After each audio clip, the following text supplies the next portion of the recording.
Ladies and gentlemen, welcome to Casting the Spotlight, episode number 243.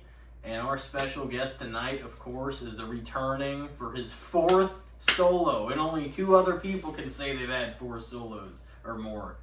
Alex Nicoloff, he's back. What's up, boys?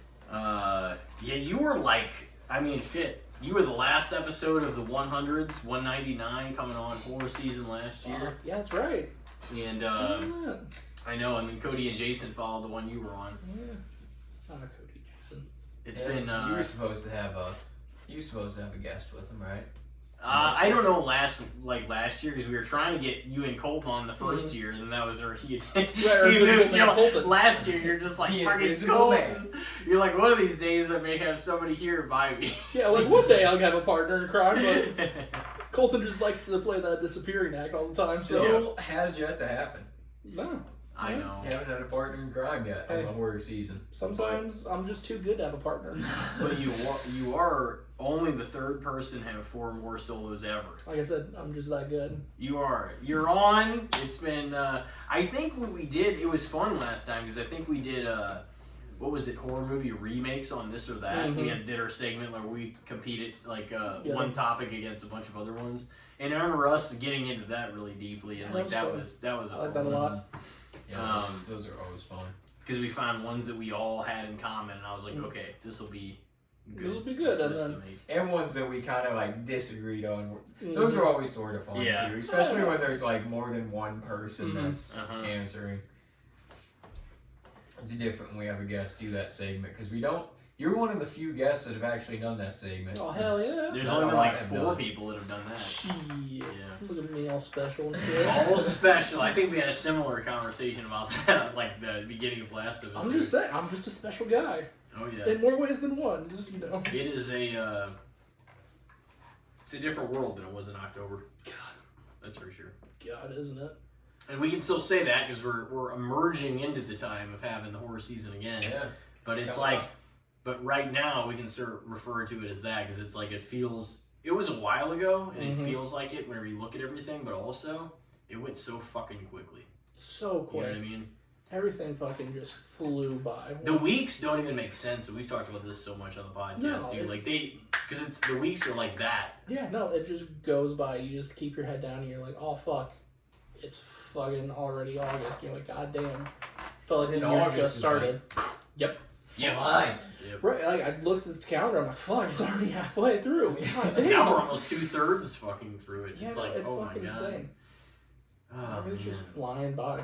It's hilarious being an adult and that. Yeah, let's go with hilarious. That happening. Dude. That's a good compromise of a word. It's a nice. No, it is kind of ironic and somewhat hilarious and equally shitty at the same time. Right. It's like all of those things at once because it's just like, oh man, time is just fucking going by, and it is, but then it's just like, oh no, it is. Oh no. And you're like, no. so it's like, oh no, that's when it's shitty because you feel like that's why people get into their 25, 30, whatever, they have their midlife crisis moments and stuff like that. Which I don't think taking risks and chances should be attributed to a midlife crisis or something like that either, but you don't want to you want to be on a stable enough track of knowing who you are and where you're going, right? As opposed to just having a moment where it all hits you and then you just fucking panic. Right, you're 35 and you're like, oh fuck. You gotta set yourself up to keep, and we all grow and change, you gotta set yourself up, I feel like, to a degree to know what you think your future might look like, or at least take a stab and a shot in that direction. Right, even if it's not what you think it's going to look like, what you want it to look like anyway. So you can build what you want to be and how it's going. Yeah. Yeah, it's kind of weird though as we getting older, just kind of feeling the kind of the weight of it's because we're all because the generations before us. Things happened a little quicker, in general. It was they got married, they had kids, they had found a good career, and they kind of just pushed in that direction. Right. And we're all, entering like 30s and shit, and everybody's still just like aimlessly kind of bouncing around, right? Kind of like, am I gonna settle on anything, right? or No, is this just gonna be how life goes? Yeah, no. Like by the time my parents were my age, they had fucking 5 kids, house, like had their careers and shit. I'm 31, and I'm like, I don't fucking know what I'm doing. Like I have. What kid are you? I'm the 3rd kid. Oh, 4? 5. Or 5? Okay. Yeah, I'm the middle kid too. Yeah. So, it's like, oh, fuck. I probably should start figuring stuff out. Like I have things like what I'm doing, like or where I want to go, but it's like everything else. I'm like, no, I'll just fucking wing it. I guess I'll figure it out. Yeah, it comes along. How have you been? I mean, we talked about it a little off air, but like, how you feeling right now in the direction everything's headed towards for you? Direction's fine. Like, yeah. Work-wise, like I'm doing what I want. I'm going back to school, thanks to the company I work for, being able to pay for it. So like, that's great. Outside of work and stuff, and like career-wise, it'll happen. Whatever happens. Wherever that's going is gonna go. We'll see what happens. See, I don't feel like in my life there's never been a moment. I mean, as a little kid, you're like, I want to do this when I grow up. You know what I mean? But like, I've never had a moment where I was seriously having to consider it. Where I'm like, I think this is what I want to do for the rest of my life. Right. Where it was something actually sustainable. That's why, like, the podcast, and like I have a blog, and I enjoy just like writing for myself and stuff. Like, I feel like I get fulfillment more out of like hobbies and interests than I ever have out of like figuring out my career. Right, 100%. You're doing that to pay the bills most of the time. Right. Like, do I want to figure out what I'm going to be doing for the rest of my life career-wise? Not really. Like, I like going back when I was like in my 20s and like teenagers, like, oh, I'll just see whatever. If I can keep here next year, that's cool. But not is what it is. But like now I'm like, oh, I need to fucking think some shit out. And so like, trying to play, like, cool, I'm at this level, I want to make it to the next level, and then go from there. But like, I'm just, that's the thing. I'm worried about being 60 and looking back and being like, fuck. Right, like, I didn't do any of this shit. Right, and like, you start getting close to film for hobbies. Like, that's what I do. Like, I've been reading more, I've been like, more games and shit. You're like, God, I have way more enjoyment and fulfillment from the hobbies than I do, like, doing anything else. Yeah. Which is good. It's like, you're supposed to have hobbies and, like, have a good... But the hope is that you find a way... Like, the luckiest sons of bitches in the world are the people that find a way to get paid for the things they love. Right. And their interests and their hobbies. Like, the people that are on YouTube... Like, I watch these guys on YouTube just talk about horror movies and whether they like them or don't like them for, like, an hour and a half. And they got hundreds of thousands of views, and that's all they gotta do. And I'm like, what a fucking dream that would be, what a life. It's like, I'll turn on some random video about like, oh, let me explain fucking this video game. I'm like, I could fucking do that. Why am I not doing that? I would enjoy that way more than what I'm doing now. But then I just like, nope, trying to clock in. And that's like my nephew. As a little kid, it was the same thing. Like saying as a little kid, so like he was at one point like, I want to be an astronaut. And I'm like, that's a little kid dream, but that's cool, man. That's cool. Like, I like that. Hell yeah, space is cool, but like, let's not shoot for the stars. You can maybe get NASA. Like, we'll see. Like, you could try for that. Not gonna break your heart yet, but when you start getting a little older, then we'll have to have a conversation. But then he's still only like 11 or 12, but he's really into video games, and he watches these YouTubers talk about video games, right? And now his dream, he's like, I want to be a YouTuber. And in my head, I just want to tell him, I want to be like, dude, wouldn't we all? Like, I don't want to crush you, because you might make it, and that would be dope. But also, it is such a saturated market now. Yeah. Everybody's trying to do that 100%. Shit. Oh yeah. Everyone. I would love to do something like where you're just talking about content getting paid to a point where you can eventually make your own content. That would be the dream. Yeah. To do what you basically would do anyways, but you're just getting paid for it. Right. Like, Like, not only that, but like it's paying your bills. Right. And that's what you're doing. So you're like loving it, and it's not really like work. Right. I mean, the part of it that would be work would be like shooting it, talking about it. That would be a blast. Oh yeah, But the whole like editing, right? having to sit at the computer for hours, that shit would suck. Right, we record lines like, I didn't like that take, let me do that again. But like, other than that, it's like, fuck, this is a dream. I'm talking about something I love for an hour. Okay. Yeah. So like when I'm doing the pod, I'm like, oh cool, I can do the dream I had of just talking about whatever I wanted for a little bit. So I mean, it's Oh yeah, we talk about all of our interests and loves on this one. it's pouring your energy into your hobbies, Mhm. just Yeah. the things you actually love and care about. Because let's be real, like we all fulfill these jobs now because somebody has to fill them, Mm-hmm. and like that's the way society runs. That's the way it works. And then if you really think about it, we're the true like captains out there because we're fucking making sure these other people can do whatever the fuck they want to do. Right. We're keeping the country going in a way. But man, that's what's the hard thing about it is like not everybody can just make money off passion. Right. Well, a lot of people don't know like what risks to take or like at the right time or like how to, produce the kind of content that some of the people that do and are successful at it do. Mm-hmm. There's always, I feel like, a way, but not everybody is able to achieve it their sort of way. Right. You know what I mean? Like, It's also just being right place, right time, mm-hmm. and getting Opportunistic. that, yeah, just like clicking Mm-hmm. at the right moment.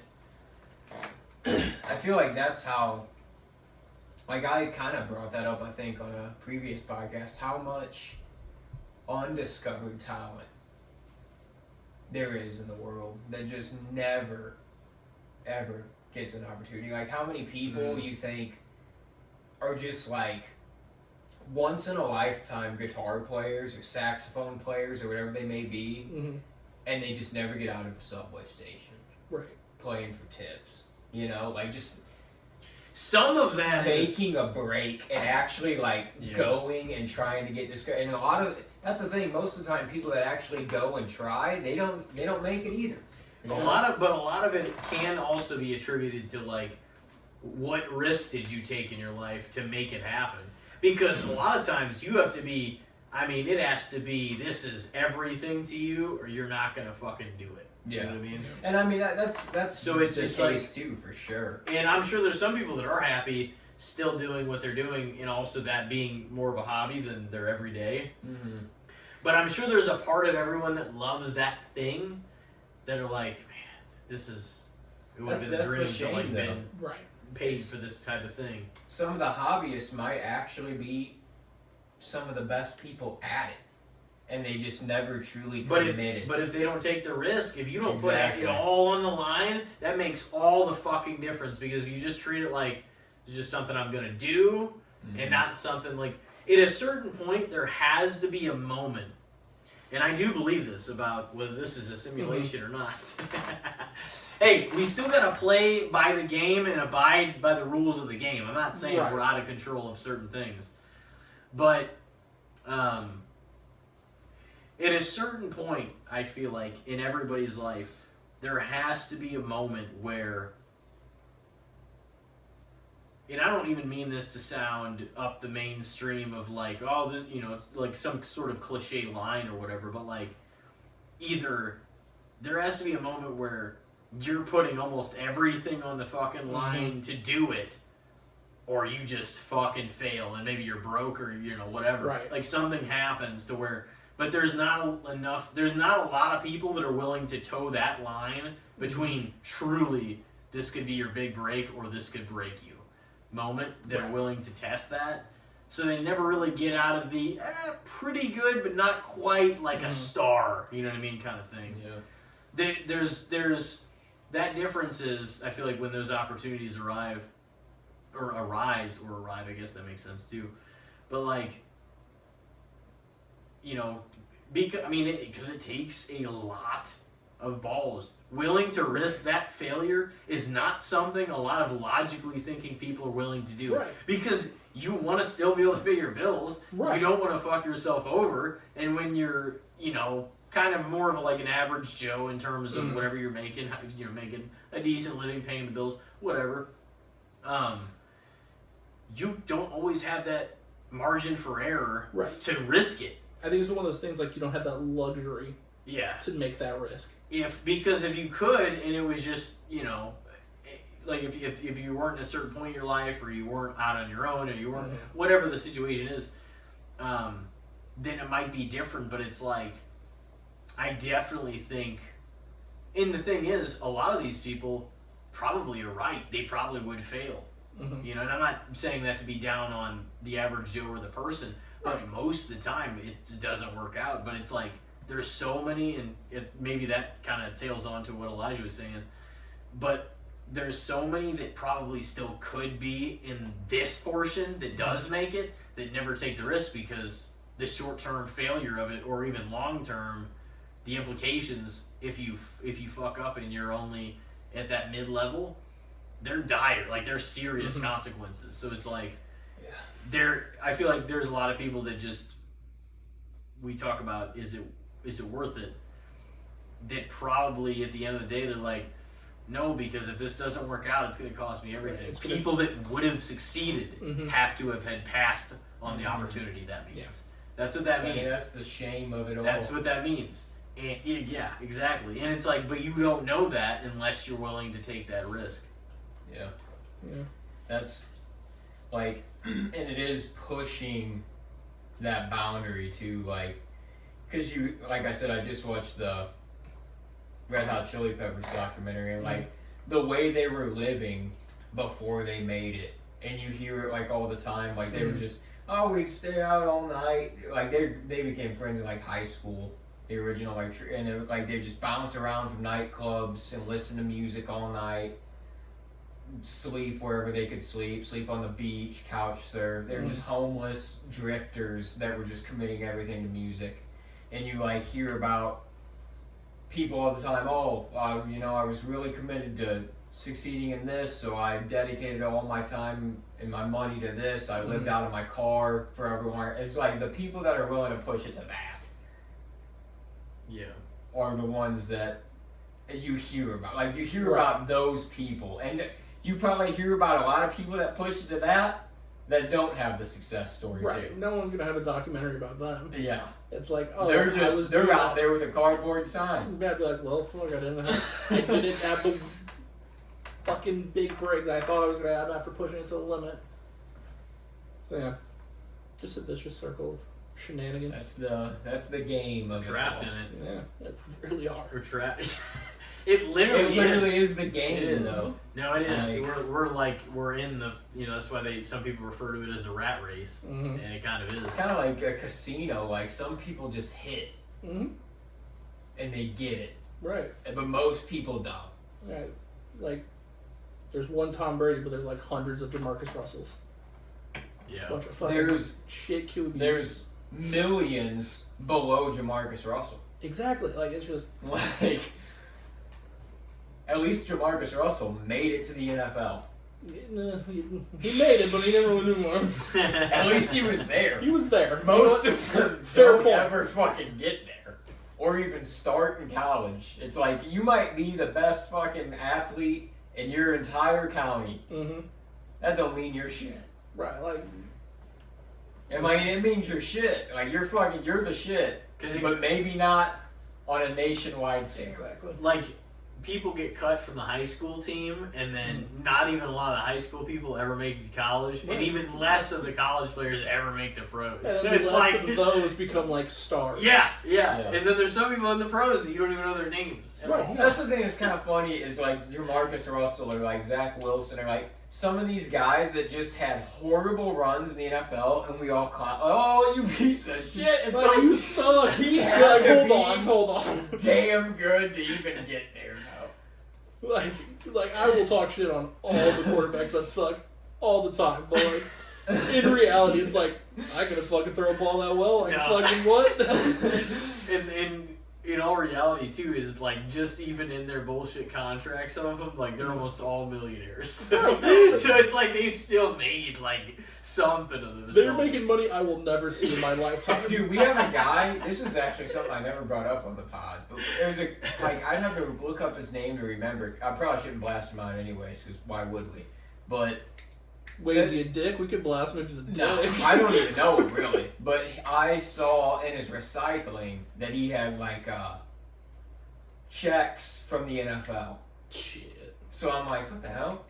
So I looked up his name, and he was like a lower level. Mm-hmm. Like he made it to the NFL, and he was a Rams player, I think. But he never really started, and he got hurt, and he retired. He's like around my age.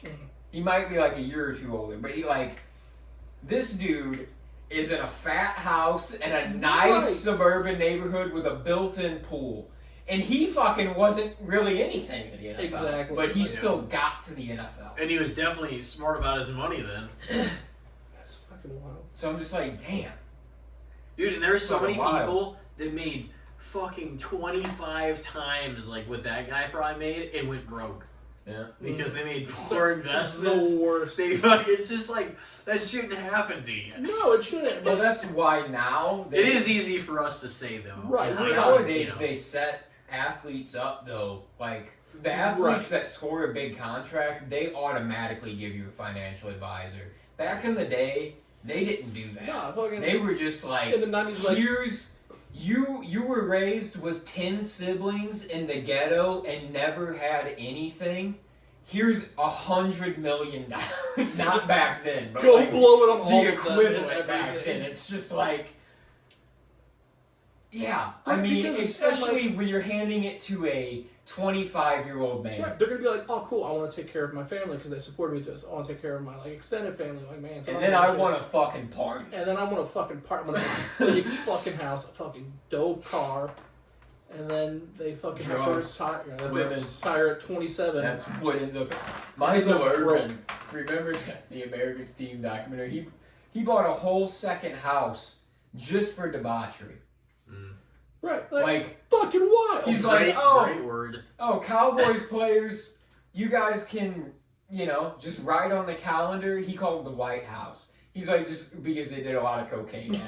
He's like, just write on the calendar when you want to rent out the White House. You can do whatever you want to do there. And like, yeah, there's like a player's investment in just a house to go to fucking party. And I I'm want like, a debauchery house. that's God insane. damn. That's only something that can happen on a 90s sports team. God damn. Nowadays, Sounds they like a get good blasted time. by the Right? media. I want to be rich enough for a debauchery house. God damn. Michael Irvin ended up getting set up, though. Yeah, no, Michael. It was hilarious, though, in that documentary, because remember you I don't feel like he's a bad guy. I enjoyed him. I mean, he's a fucking great wide receiver. Oh, fuck. Oh, yeah. One of the best. But he was like, said he was in some hotel room with like prostitutes and cocaine, and the police pounded on the door, and they're like, "Hey, open up! It's Houston PD," or whatever, and he was just like, no. He's Nope, I'm Michael Irvin. I'm not he going to do just that. slammed the door open. And it was all because somebody like secretly recorded him God, going to like buy cocaine or something like that. Those fuckers. I mean, Fucking snitches. that's the thing though. If you're going to start living that lifestyle, You get a guy to buy eventually- your shit. What are you doing? Yeah. Eventually, no, though, for you're sure. gonna get sloppy, Oh, of course. and somebody's gonna be like, "Oh, look at what this guy's." Look at Especially if this you're an motherfucker. athlete. Like, it's different if you're a fucking musician. People are just like, "Who gives a fuck? This guy's doing this." But if you're an athlete, they're like, "Hey, you're supposed to What are you doing? be by a queen and Yeah. shit." Well, they also, yeah, exactly that, though. They also are like, that's the whole reason the whole steroid scandal came down on, like, the MLB guys. because they look at them like you're the top performance at a like human level. you're theoretically supposed to be serving as a role model in the athletics field, I would say. And yeah, you can say that about musicians, but not really. You kind of have to be more out of your zone market to find athletes towards exactly more. Exactly, and but it's supposed to be something to get kids interested in it. You know, growing up and like learning disciplinary and practices and stuff like that, and like having them compete in the sport. But I think I don't know. It's like I know one thing, Michael Irvin damn sure got milk. That was a really good documentary though. Oh, it was damn good, yeah. Yeah, I watched that, and I'm not a Cowboys fan, that's for sure. Yeah, why would you be? Fucking Cowboys. Yeah, fuck you. Yeah, you're a Titans fan still, right? Titans fan, yeah. You hoping for a better year? God, we can only go up. There's no way we go even Wait, was further. last year? Literally almost no way you There's can. it's physically what's his impossible. name? What, Cam Ward? Cam Ward, yeah. Last year's his first year, right? Mm-hmm. Okay, well, we'll see. Hopefully they did something Here's the for thing. him, Jesus Yeah, Christ. no, they... Because it wasn't like it was all on him. He's got an arm. Mm-hmm. But it's like he didn't really... One, he didn't look that accurate last year, Right. and two, it was like... The Titans, just as a team overall, were so bad that he didn't really get a chance to from top to show bottom, anything. it was just a bad time all around. I think just all the decisions they were making. It was like, You're like this a bunch of disappointing Sundays. It's like, oh, cool. Sunday, let's just make this date end fast, please. Noon game. Oh, new game. Maybe. Yeah. Fuck. It's like this. By like, We're not even that far from Tennessee at all. They didn't air a single damn one of those by things around by here. 12:50, you're just like, well, this day's shot to hell. Oh, like, well, god damn it. So end of the first quarter, 24-3. At least you got fucking fantasy, and then it all have to be Titans. Fantasy. Exactly. If I was just relying on Titans for my happiness, last year would have just fucking killed me. Dude, our league is so much fun at this point, though. I feel like, and like you've met Orlando, right? No, I've never have you met him. never met him. Okay, I was gonna say, but he is. I mean, he gets along with a lot of the guys. Yeah, no, everything I've heard about him. All the guys in our league are like, it's such a great, I feel like, culture of different fucking, people, because like I mean, everybody like that I know, I'm like the only one that knows everybody, but like it's like Hampton and Arnold, but like there are some of the guys that have all met, and so it's like interesting to, just get together and see. Just even like talk we to should them. definitely do the draft, and if you're off, you should Fucking hopefully I don't have both drafts the same day again. Oh, that did happen to you. Yeah. Fucking That was double a computer in it. I'm trying to get Cody over here too for it, That'll be a blast. but we should definitely do it. I'll have It's it. so much fun to do it, like when you're in the same room. Right. But it is motherfuckery whenever you're like somebody else in the room is like looking at the player you're looking at. You're like, Like, you "God fucking damn do it, I'm gonna jump over this table, and that's just gonna fucking happen. Like, you're gonna have to deal with that. Yeah. It's shitty. Everybody starts drafting quarterbacks so early in this Dude, league, it though. blows my I mind. don't do it, and Cedric usually is the one that fucking does It blows it. my mind, because in my other league, like, I don't think we take a quarterback until, like, the 6th or 7th round. Like, we draft, like, a lot of positions, but, like, running backs, wide receivers, tight ends, because, like, Yeah. tight end is Especially very, running back, because Yeah. it is really thin at the It's top. very thin at the top, and then tight ends are very thin at the top. Like, receivers... There are plenty of wide receivers. Yeah, but, like, But if someone takes a quarterback right away, like, you're like, what are you doing? You're destroying the whole ecosystem. because I know, and then everybody else panics, and they Like, just start fucking grabbing other quarterback. people. Oh, I'm here. It's just I fucking hate that Like, they do hey, that. assholes, I had a plan. I- Stop it. Cedric does it. Ricardo's done it too before, and like they'll go after Josh Allen or Joe Burrow, Patrick Mahomes, obviously, Yeah. like, just the top guys and stuff. But like, I hate it because I know that the rest of the league sometimes will panic, I mean, and then allow they'll them. start grabbing people Allow right after the first person goes. Because it's like, you And the can thing still is, get if you a don't get one of the damn top good 4 quarterback or mid-tier. 5, but the thing is, if you don't get one, you might not have the guy that's producing necessarily every week. But like, there's still 20 guys that Yeah. can produce. You know what I mean? Right. Like, So they can why still, not- It's like, let them, if they want to do that, I know. then I can get more running backs, wide receivers, that are so hard you to say replace. that, and then you're like, but you're not in the draft room when the fucking quarterback gets taken off. True.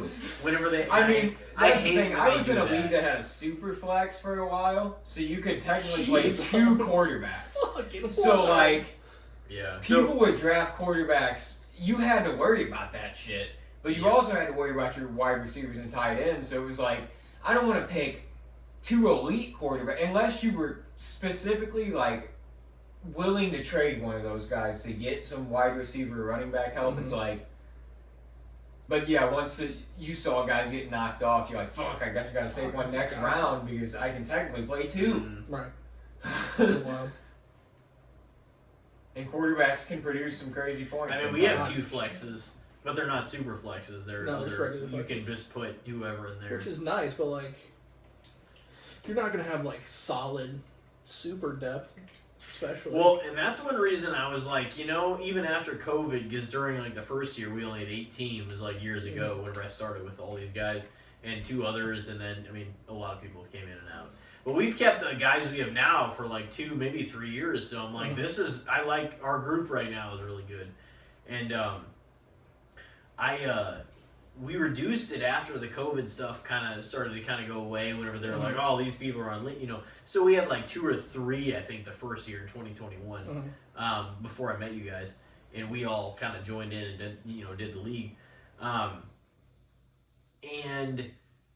I just kind of was like, well, we only had 8 teams, so like everybody could afford to have a few extra people. People were still, they're gonna be sat this week for COVID, whatever. So like it made sense to like have a few extra spots, but it's like I think we went down to 2 a year or 2, like maybe the next year or the year after that, and then I think I reduced it to 1. But it's like you really have to be a fantasy manager because then it depends on how much you value. Oh, this guy is, fucking Romeo Dobbs is going on. He's going to be gone for at least 4 weeks. Is he worth keeping on your team, taking up a bench spot for those 4 weeks, or is he not? Because you're fucking. You have to make really important decisions if you only have that one IR spot. Because you have your one IR spot, it's already taken up by. What if it's taken up by your quarterback? Exactly. Yeah, you're like, fuck. Well, I want to keep him. And so, fuck. But is it worth it to take one of my bench spots to keep this guy? Exactly. Yeah. And it's only 4 weeks, so it's like that's just an example. But it's like, it forces you to have to make critical decisions because you don't have a lot of leeway in regards to that. My other league, we don't have any IR. And I do, and I like it that way because then we always have options for difference makers on the waiver wire. There's always people that can affect what's going to happen. You know what I mean? Like, because we also have the 2 quarterback rule setting too. Now the outlier to that is if you have the quarterback in the IR spot, you can have 3 technically. Yeah, but then you're gonna have to cut one anyway. You're gonna have to cut one, and the real bitch comes from whenever it's getting towards the end of the season and some guy that got hurt early is back, and then somebody else has been killing it for you, and you're like, fuck, who the fuck do I get rid of? Like, I've dropped so many people to keep this QB in the IR spot. Like, what the fuck am I doing now? But it forces you to be a manager, like a real manager, and like I feel like that's cool too. I mean, because we could have a second IR spot back, but I really like 10 teams because our rosters are all still good enough, but we still have people to choose from on the waiver wire.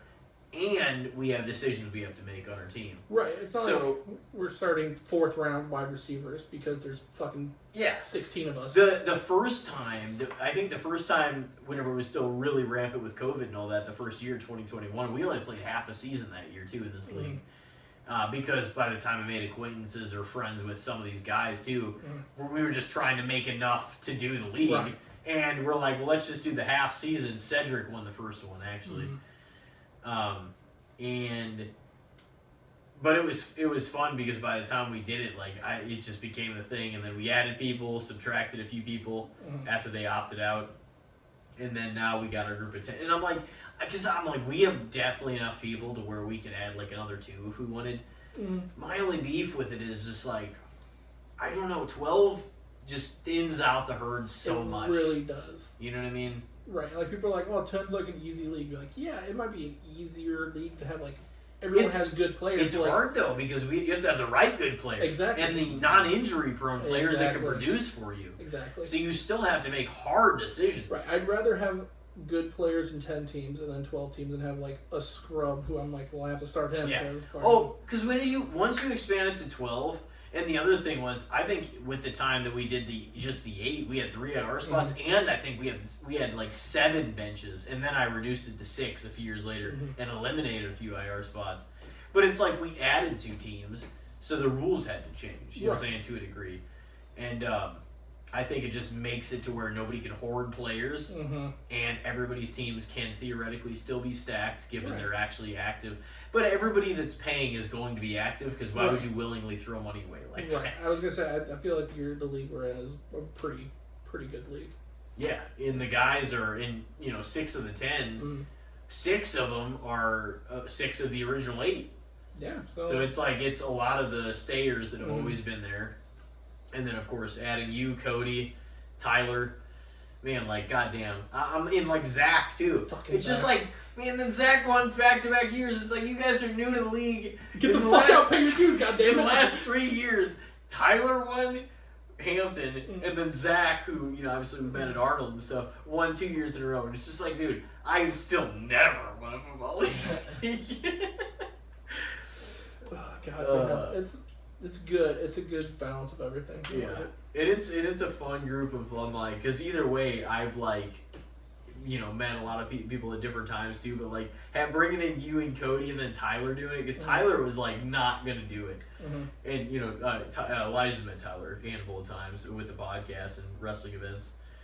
But he was his wife was asking him about it. I guess at first because she's because he gets so deep into it, just like a lot of us do, that it becomes his life, and it'll ruin his day if something goes wrong. But it's that's how much sometimes you end up caring about it when you start playing, because you want to fucking win. And there's some days that are just ultra depressing. Oh, and at dude. 12:40, you're like, this final day's fucked. Nobody's producing. There's times where literally, after the noon slot of games, you're like, I'm just supposed to have not even looking. I'm not looking fuck this. There's no way I can come back. This fucking sucks. My team lost. My fantasy team's losing.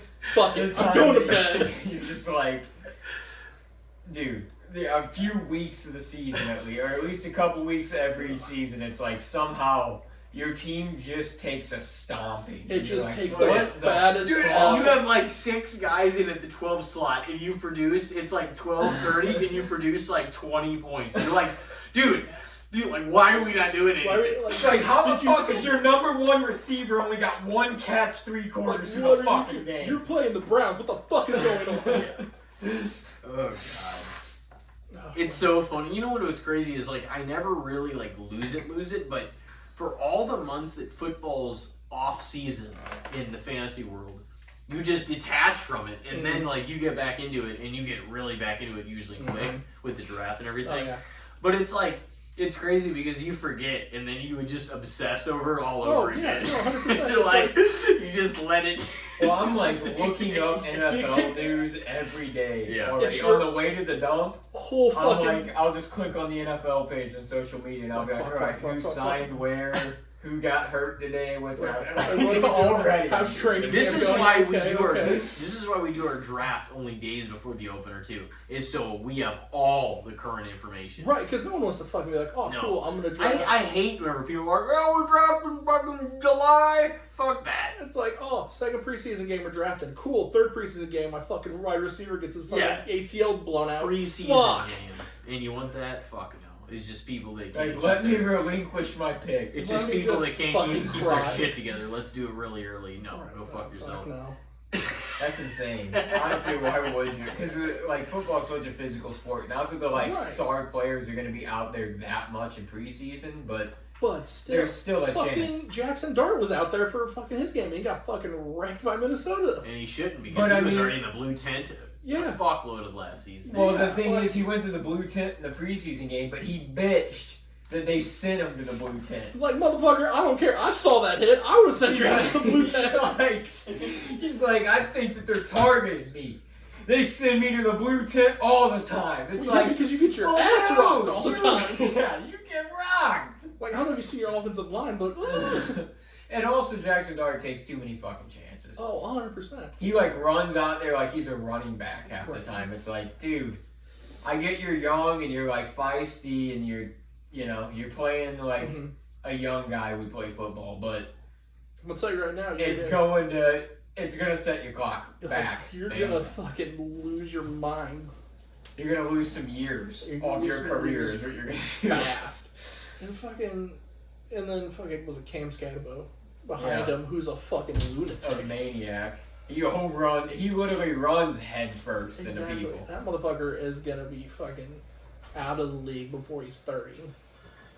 When he was I didn't even hear you guys say it, and I predicted. He was out of with an injury this past year, and he was apparently just on Twitch live streaming playing a bunch of video games and shit, and he's poured a beer and some kind of liquor inside of the shoe he was wearing and just chucked it with his leg open again. It's just very Cam Scatabo code. That dude is fucking.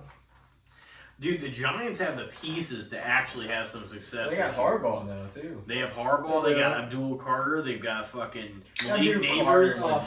They've got Jackson Dart. They've got Cam Scatabo. That's the thing. Their offense looks scary. Offense is very scary. Their offensive line could be a little better, but I think with Harbaugh, I mean, they got Brian Burns and shit on defense too. That's a monster. Their defense is. They're making the moves that I was like, oh, maybe this Giants team actually does care about their football team. They got Sexy Dexy. Dexter Lawrence, they still got him, or I feel like he got traded last year. Did he get traded? It was always hilarious. I love nicknames for players that are it's a double entendre, where it's not really Sexy Dexy's this big old guy. Big old guy. And that was the same thing with Bartolo Colon. He was called Big Sexy. It's how dare you? Nobody ever thought but that's a great nickname for him because of that. I love it. It's just so weird that it's him. Bartolo Colon. Fucking love Big Sexy. He would always put his glove out like this. It's who the fuck pitches like that? He was a terrible hitter too. Remember that? Bartolo Colon? I thought he clubbed it. He got a fucking homer later in his career. Yeah. But I remember that was the thing, is he would always come up to bat, and that was all he would, he hardly ever hit the ball, but every time he would just swing for the fucking fence. He swung out of his helmet multiple times. Woody Williams could hit too back in the day. Fucking Adam Wainwright could hit. Dontrell Willis, he smashed a grand slam in the Marlins in 04 or 05 or something like that. Shohei Ohtani apparently hits like a motherfucker. He's both. That guy's a freak of nature, though. We don't have to use him as an example. Yeah. Wow. What was I looking up? Oh, Sexy Jackson. The fuck was that doing? But no, fantasy football, fall season in general, everything. It's gonna be so much fucking. He's on the Bengals now. Oh. Okay. The more you know. Because I'm pretty sure Hutchinson got traded from the Bengals, right? Yeah, he got. Or not Hutchinson. I know you're Trey Hendrickson. Yeah. Yeah. I knew who you were talking about. He's on the Ravens now. That's right. Because they traded him in division like fucking dumbasses. Idiots. Who do the Titans open against? Do you know? I don't remember. I was looking at the schedule the other day. How it's gonna bother me, thanks. No, you're good. I don't even know off the top of my head who the hell the Packers are playing off the start. I know they're playing the Cowboys week 4 or some shit like that. Week 5. Damn which would be sick. Yeah, we gotta slap them around. Fucking better. There's a lot of people that are taking the Cowboys.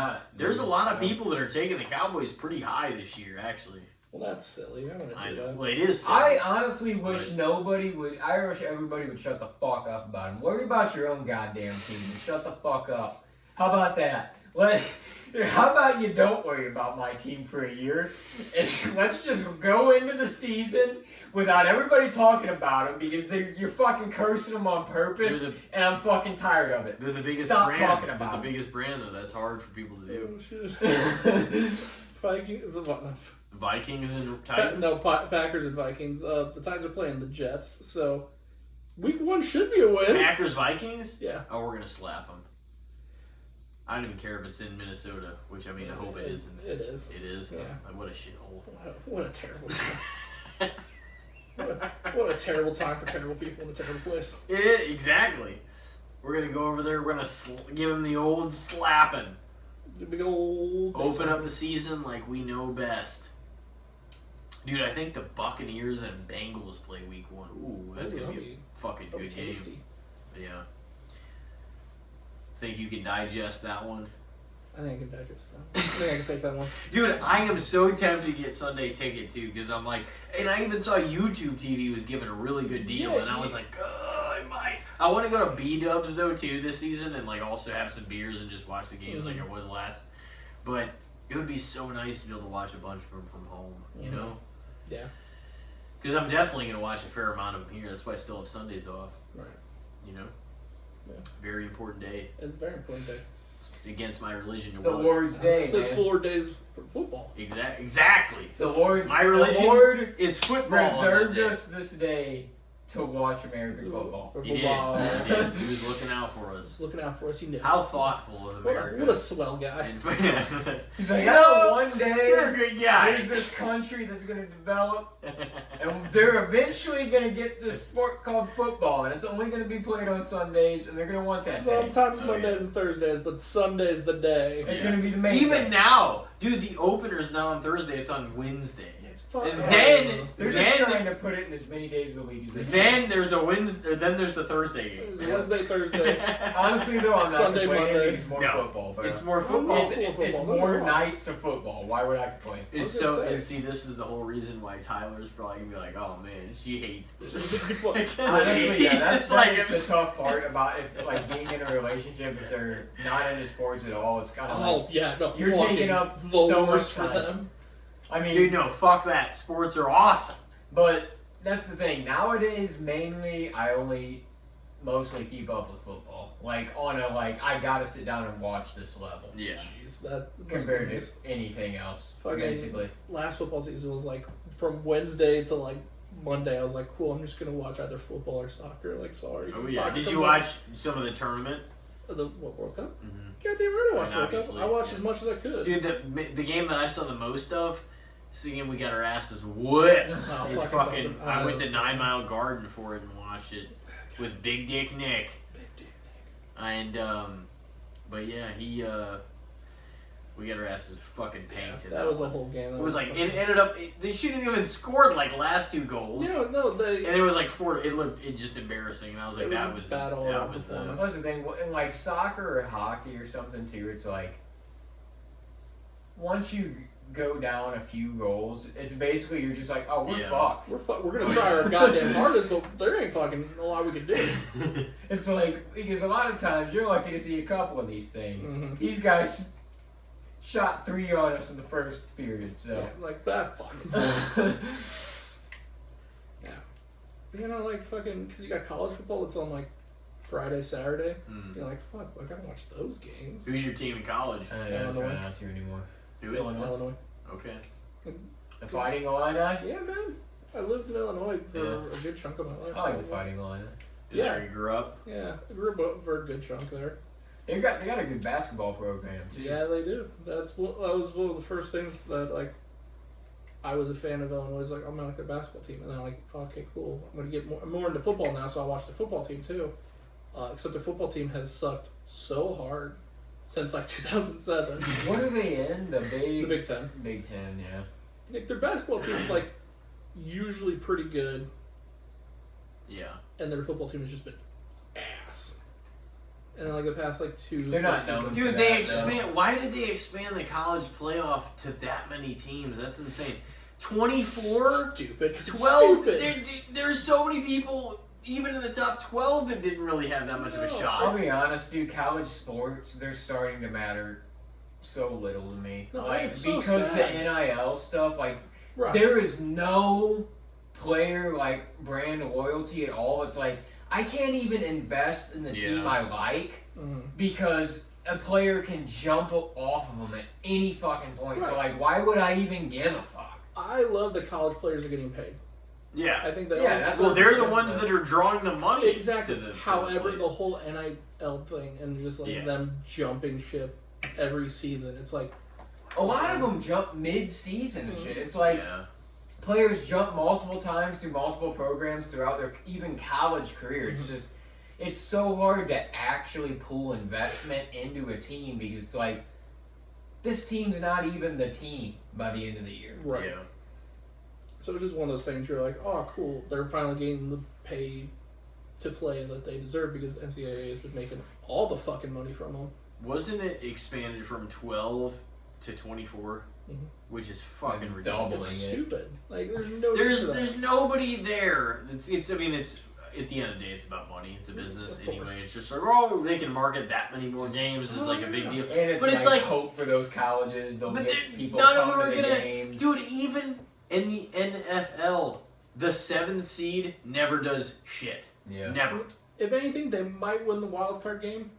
If they're they'll lucky. upset somebody in the wild card. And then the next it's not. It's just for a business fucking tactic. Oh, we have hope. No, we're there. I'm pretty sure the Giants might have been. They were 6 or 7. Their integrity too in like a lot of sports is just fucking lost. That's just in terms of. That's why I'm like, this isn't charity. It's even in the league, dude. Even in our fucking league, 10 teams, 5 make the playoffs. The 1 seed gets a bye. 5 and 4 play each other to play the 1 seed, and like the other 2 and 3 just have the week off. Yeah. So it's like, but it's interesting that way because you do get rewarded for that, and there's incentive to being one of the top 3 seeds. Right. And also, it's like, I don't agree with. Like, everybody shouldn't fucking make the playoffs. That's why I honestly have a lot of beef with hockey and basketball, because half the fucking league does. Half the league don't deserve to fucking make the playoffs. It also just makes playoff seasons so long. It's so long for no reason. They're all best of 7s. They don't need to be. Yeah, that's like, insane. I love watching postseason hockey, but like at the same time, it's like, oh, we're still on the fucking best of first 7. series. Yeah, that's fucking what? There's no urgency. I know every series. I think it was Ian we had on the podcast. Is like, there's nothing like postseason. He hockey. loves it though, and I'm like, that is he supports great. He likes the best of 7, but it's great near the end because like postseason hockey. It's same with basketball. It's like it feels like the regular season after a while. It's like, holy fuck, it's still going. If you're going all 7 games. And honestly, the NBA and NHL are almost identical in the way the seasons play out, the amount of games, the playoffs, and then the finals. Yeah. You know? Like, it's like, oh, I'm going to play a whole extra fucking month of games. Because, like, you have to play, 4 rounds, and it's like taking 7 games. You're like, fuck, jeez, why am I doing this? It should like work up to it, like, you know what I mean? Maybe be like a baseball best of 3, best of 5, or whatever, something like that. Then 3, 5. But the thing is, they won't reduce games because once again, why is that? All about the money. 100%. And the more games they can market, the more money brought in because it's dubbed a playoff game.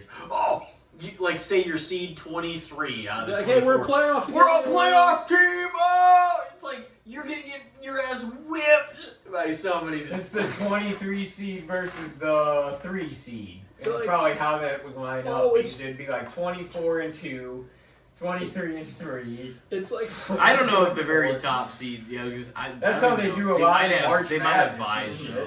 I can see like March the top Madness 4 like having the 16 buys. and the 1. I honestly don't know how it works. Fucking Mark Man, but this is the best. This is because 1 and done. This is because this is the fucking participation award trophy generation. That's fucking why. It's why. You know? I mean, people have been saying that's as we were kids, though. People said we were that generation. But we weren't at all. It was They're like, not, everybody gets a trophy at the end of the Little League season. I hate it. Fuck that! No, it should just be the first prize for the top place winner. It should be. I mean, you need to fucking learn. But that's the thing, like, I don't even remember, like, I played Little League for a handful of years. I don't even remember really how the team was. You know? Right. I remember how I did.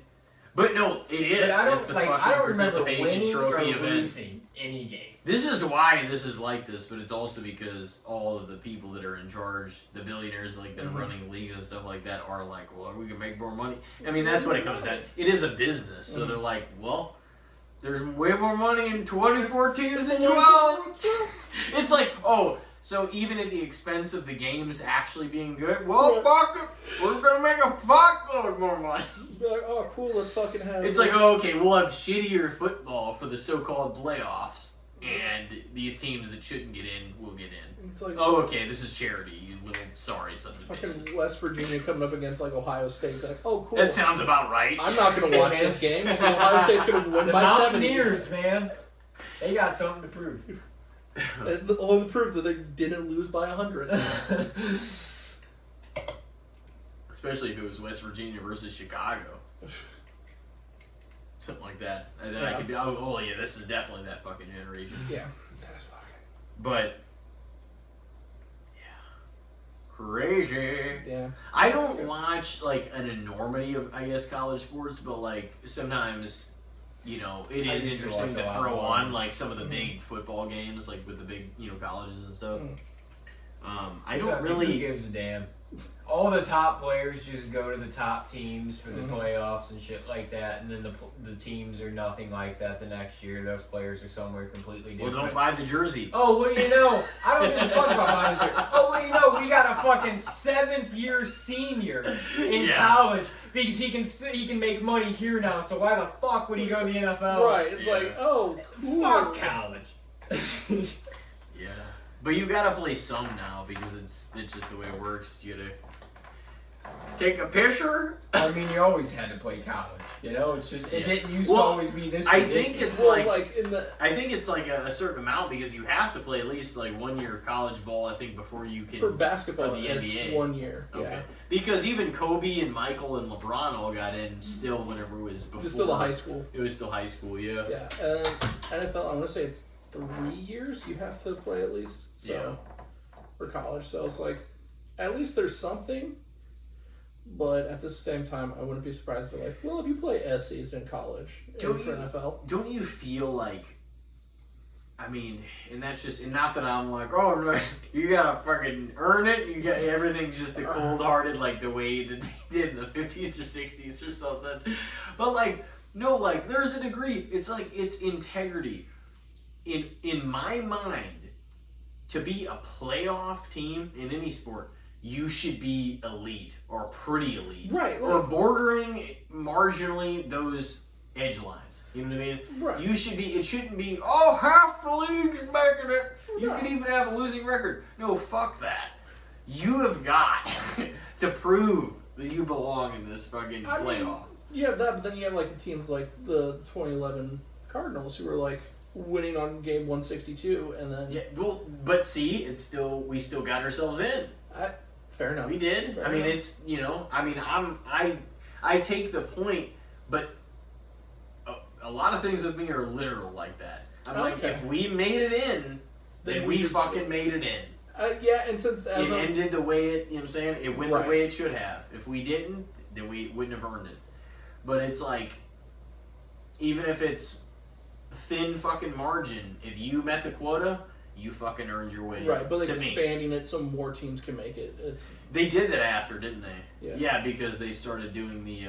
Remember that Braves game? The Yeah. last Chipper Jones game, Mhm. which was so disrespectful.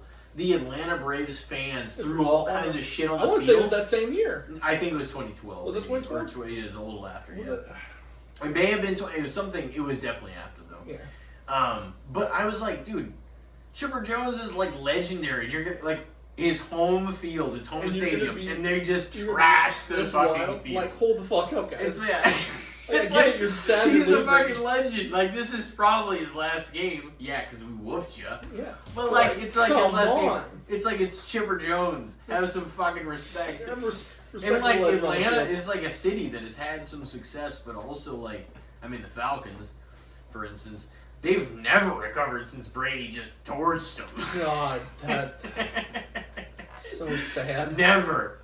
Colin Coward says, he's like, I've never lost more money on a sports team than the Atlanta Falcons. Dude, I like betting on a professional sports how they team. fucking believe that? I'm still...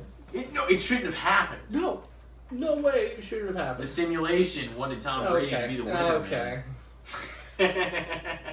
No, but Brady, he was a winner. He fucking found a way to win constantly. Yeah. No. I mean, that night we were looking It at shouldn't Tom have Brady's happened. simulation. It shouldn't have happened. We were In theory, living with in the his time that he had left, that should not have happened. No, how it happened blows my mind.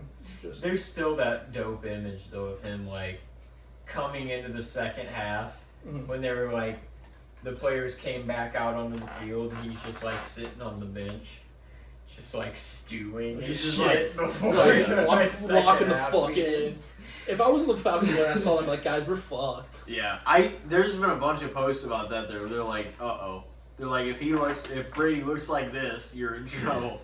Because I think he was just like literally like looking down, Yeah, his like hands this. like and he's like just on his knees. And it's shit. like this dude's stewing. You Oh, better brace You yourself. done fucked up. You better not make one even thinking about No, mistake. everything that had to have gone wrong and right for him, and wrong for them happened. Everything.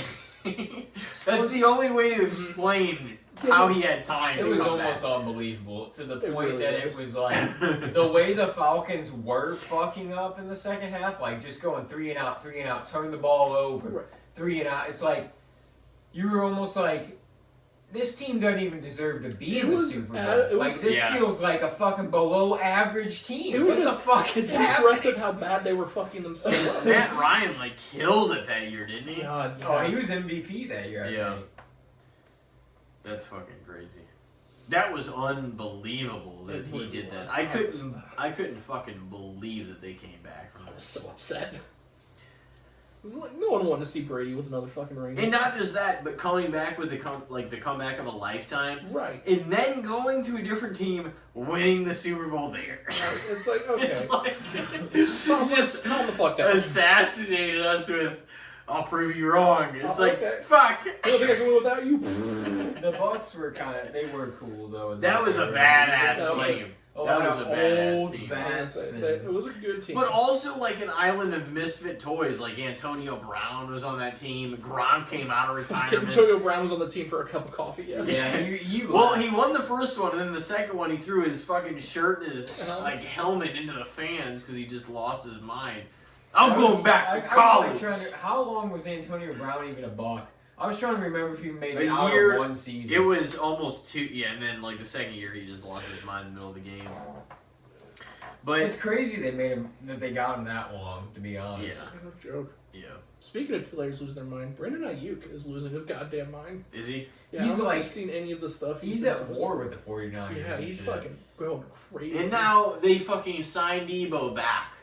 Well, right? because Brandon Ayuk's not being Brandon a Ayuk son is of being a a fucking- bitch. You go okay, but Wild you go motherfucker. back to the same guy, dude. They're old. They're broken. They were broken 3 years ago. But dude. you know what? The 49ers are old. They know what? still make the He's- fucking playoffs. They are beat down and they are fucking injury They still made ridden. the Super Bowl a couple of years ago. Yeah, so but That was Debo's a gonna few fucking years show ago. That up. was the league is way changed in the past year. I mean, they went way further than anybody thought they would last year. But the And they were hurt 49ers, as they're fuck. done. They're fucking done. They're not making the playoffs this year. I don't know, The Seahawks, man. the I'm not counting Rams. them out. I am. Fuck. If Probably. Why would you go back? It's like that's what they like. Why? Oh, they gotta be 35 or older. We're fucking keeping them. It's like no, you guys are toast. hey You're man, toast. They have talent, I but mean, they're the Seahawks toast. and the Rams are good, but honestly, I don't expect the Seahawks to be as good as they were. No. They won't be as good, but they'll still be good. it'll be good. Yeah. They don't have Kenneth Walker. The fucking Chiefs have him. Mm-hmm. I know.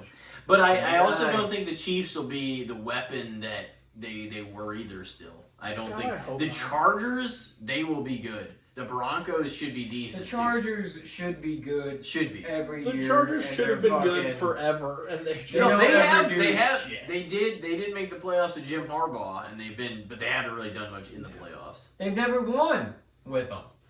Justin Herbert's never won a playoff game. Nope. The Rams are a scary team that I'm worried about. Yeah, for sure. Especially the Rams are going to be Aaron Donald comes back. I think it's still, it's probably Rams, Seahawks. Maybe if you just coming off of the Super Bowl win, of course. And Justin Herbert, he's what? He's like wrapped up in this Madison Beer or whatever her name is. Yeah. This girl. Dude, I saw a video of training camp where the players were out here practicing on the field running drills. Justin Herbert is sitting on the side, laying down on the sideline in Madison Beer's lap, and she's just playing with his hair and shit. I'm like, this dude ain't invested. This isn't the look of investment. Fuck about the season. This guy is in love, dog. He's not gonna fucking play good. Do we think anything is there any chance that Jaden Daniels comes back and does better than he did last year? He's and close to controversy. God, I hope he has to have an MVP season with this goddamn controversy. But last year he got hurt so much. Yeah. And as a sophomore, like he did way more. Nobody's really talking about them at all. No. But it's a tough division. I don't know what, dude. It's always so interesting because the NFL and the finite amount of games and the quarterbacks, everything and everybody feels like a celebrity, a big move this, a big game that. Like everything feels important. Mm-hmm. So it's just like even teams you wouldn't normally talk about. Like I can't wait to fucking just see the way it plays out. But it's so much too because with fantasy, you're not only invested in the teams that you love, like all of us with our teams, but you're invested in fantasy. You're like curious about like what's going on with other games. You're playing people with certain players in other games, and it's just so much to take on. Mm-hmm. And during all the non-football months, you almost forget about like that rush. Right. And then you come back to it, and you're like, oh no, I gotta start fucking locking in. Relapse, and then it just like, takes, and then like a drug, it takes over your life again for a while, and you're just trying to be like dialed in. I don't know. It's so much fun. The most relatable post, like one of the most relatable posts I've ever seen, was talking about, I don't know if it was talking about fantasy or just football fandom, but it was just saying how, football's back or fantasy's almost back. I can't wait to have my Sundays ruined every week. And I'm like, that's so true though. It's so true because like, you think about all the scenarios and you amp yourself up to where you're like, oh no, this is going to be different. This is going to be great. This week's going to be different. This season's going to be different. Every time. I don't even like hype myself up with my team. That's like my team's to that point anymore, like from a fandom standpoint, because I'm just like, I'm a Cowboys fan, man. Whatever happens, happens. Whatever happens, I'm just going to have to deal with it. I'm not going to be that trademark fan. That's like, this is happening this year. It's the Cowboys year again. I'll follow what we're doing in the off season and what's happening, and hopefully something good happens. I'm not gonna say shit until something happens. But like, the Cowboys. I feel like I almost get my heart broke by my personal fandoms more than fantasy every year because I don't win fantasy. I don't expect to win fantasy. Well, you shouldn't go into that mindset. I go in like I draft. I know what's going on in the league and I draft with knowledge, but like I've never won, bro. I played like 12 years. Me neither. Now. I'm still plugging away. Why the fuck would I even expect to at this point? It's just like a game. I'm like, I just want to draft the team that in my mind that I want to have. I want to get as close to that as I can. And then we'll see how the season goes. I'll pick the waiver. I play it as a game. Your money is on the line, though. It should matter. And my money's on the line. Your money ain't on the line in the personal fucking fandom things. In a way, it's like, it's a chunk of change, man. It's not, for the amount of investment I put into this shit, $100 is not shit. No. Well, no, but because there are times worth more than the money.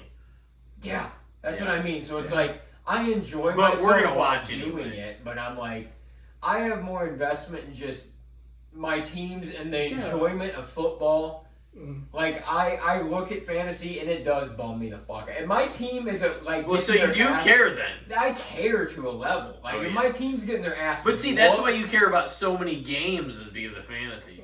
It's like it makes you be invested in things you wouldn't normally be invested in because you're like, I'm watching all these teams and like individual Wandale Robinson.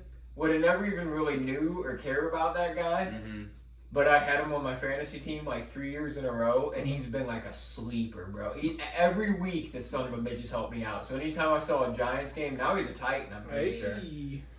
And I'm like, he's just a receiving machine. Like, the guy finds ways to get open, little short slant routes even. He's quick. Great to have on your fantasy team. There we go. Little fantasy help right there. Goddamn. It's just like, he's kind of an unknown dude, and like the last few years, there's just been like anytime I see a Giants game, they're like, "And that's a catch by Wandale." I'm like, "Fuck yeah, it is." Goddamn right it is. That's my guy right there. Yeah, like it pulls you into certain players for sure.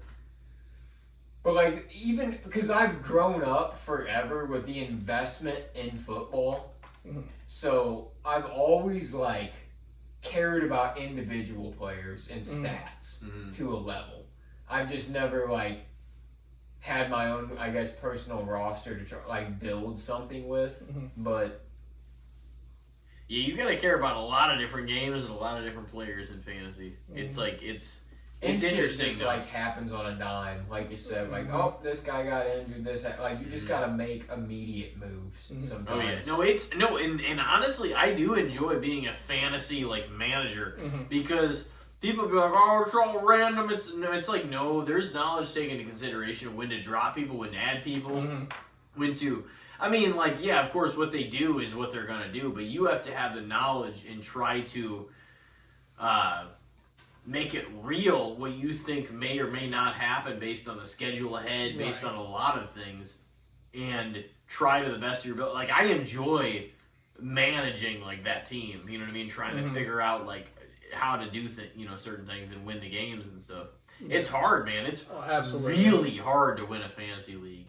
It really is.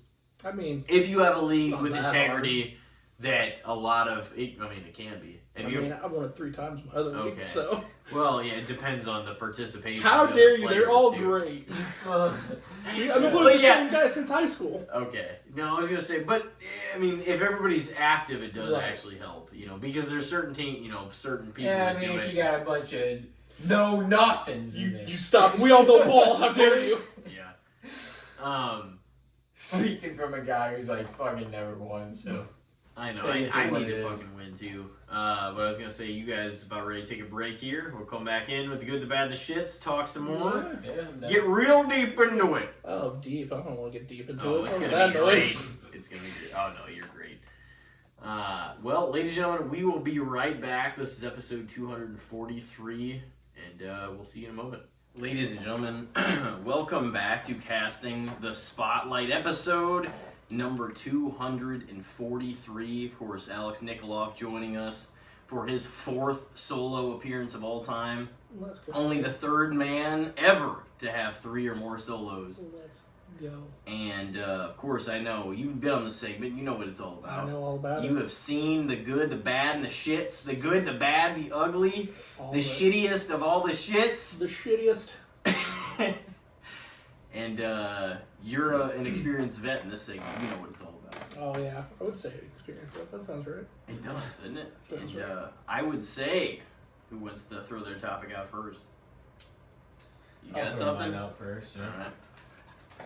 I was really debating because we're all horror fans. I mean, he's here every October, So I was debating on like a modern horror director to toss out, and there's quite a few that I'm probably more of a fan of than this guy that I could have tossed out. And there's no shade against this guy, but we talked about him a little off air. But Ari Aster. And his last couple of films have like arguably not really been horror. Like, I still haven't seen Beau is Afraid. I bought it on like Prime, so it's in my like purchases. I still need to watch it. It's Joaquin Phoenix. Like, I could really enjoy it. I've heard it's really fucking weird not there, but I could like it. Eddington was like, it was well acted, but at the same time, it was like, it was such a relevant story to today, where it was like a town that was dealing with like COVID stuff, and it came out like 3 years after the COVID shit, the lockdown ended. It's like, not that this is even a bad film, but it's like, how many people really want to sit down and watch a movie about this shit? Right, like, shit. I feel like even now people are still like, hey, let's wait a little bit longer. And people like found ways to make stories about COVID stuff without it being directly, this was the pandemic. But Eddington was like, that's fully what the movie was. It was like a town and how the citizens were like combative with each other throughout lockdown. And it's like, well, yeah, this is a decent analysis on how the ridiculousness on both sides of the human spectrum of how people reacted to this. Like, it shows that, and it's well interpreted and well acted. But it's also like, we all kind of realized that this was the case, and it happened just a few years ago. I feel with like stuff like that kind of topic, it's gonna take a while for people to be like, no, I'm okay with these movies coming out now and feeling like, oh, I can sit through it and be like, this is good. And I just feel like the Ari Aster fans, because like, don't get me wrong, Hereditary and Midsommar were two like, they were different and strange and not for everybody, but they had their own sort of like vibe and classiness to them almost, and like sophisticatedness and intelligence to them as a horror film, where he brought his own sort of vibe and felt like a different sort of director in those first two films.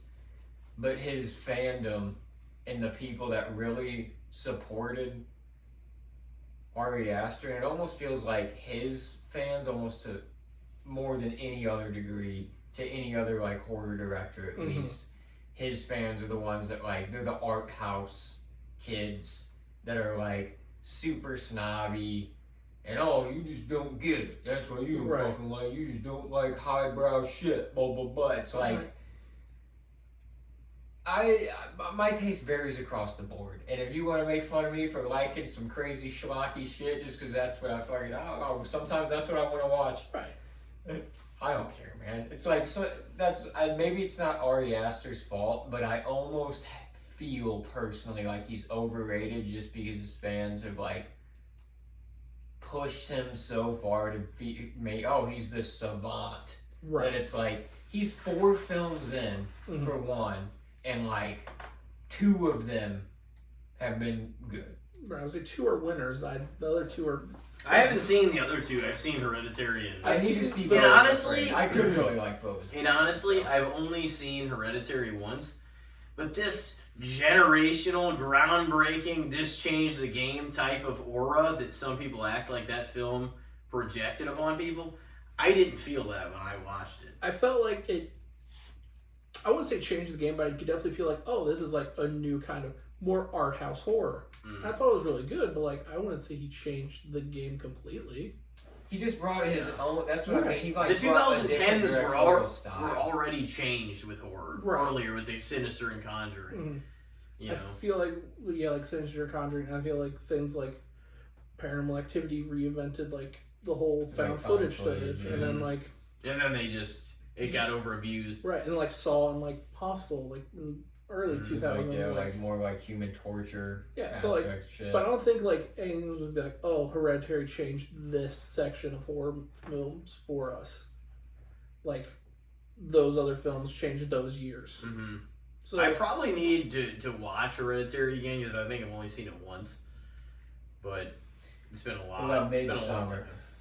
I've seen Midsommar like 3 times.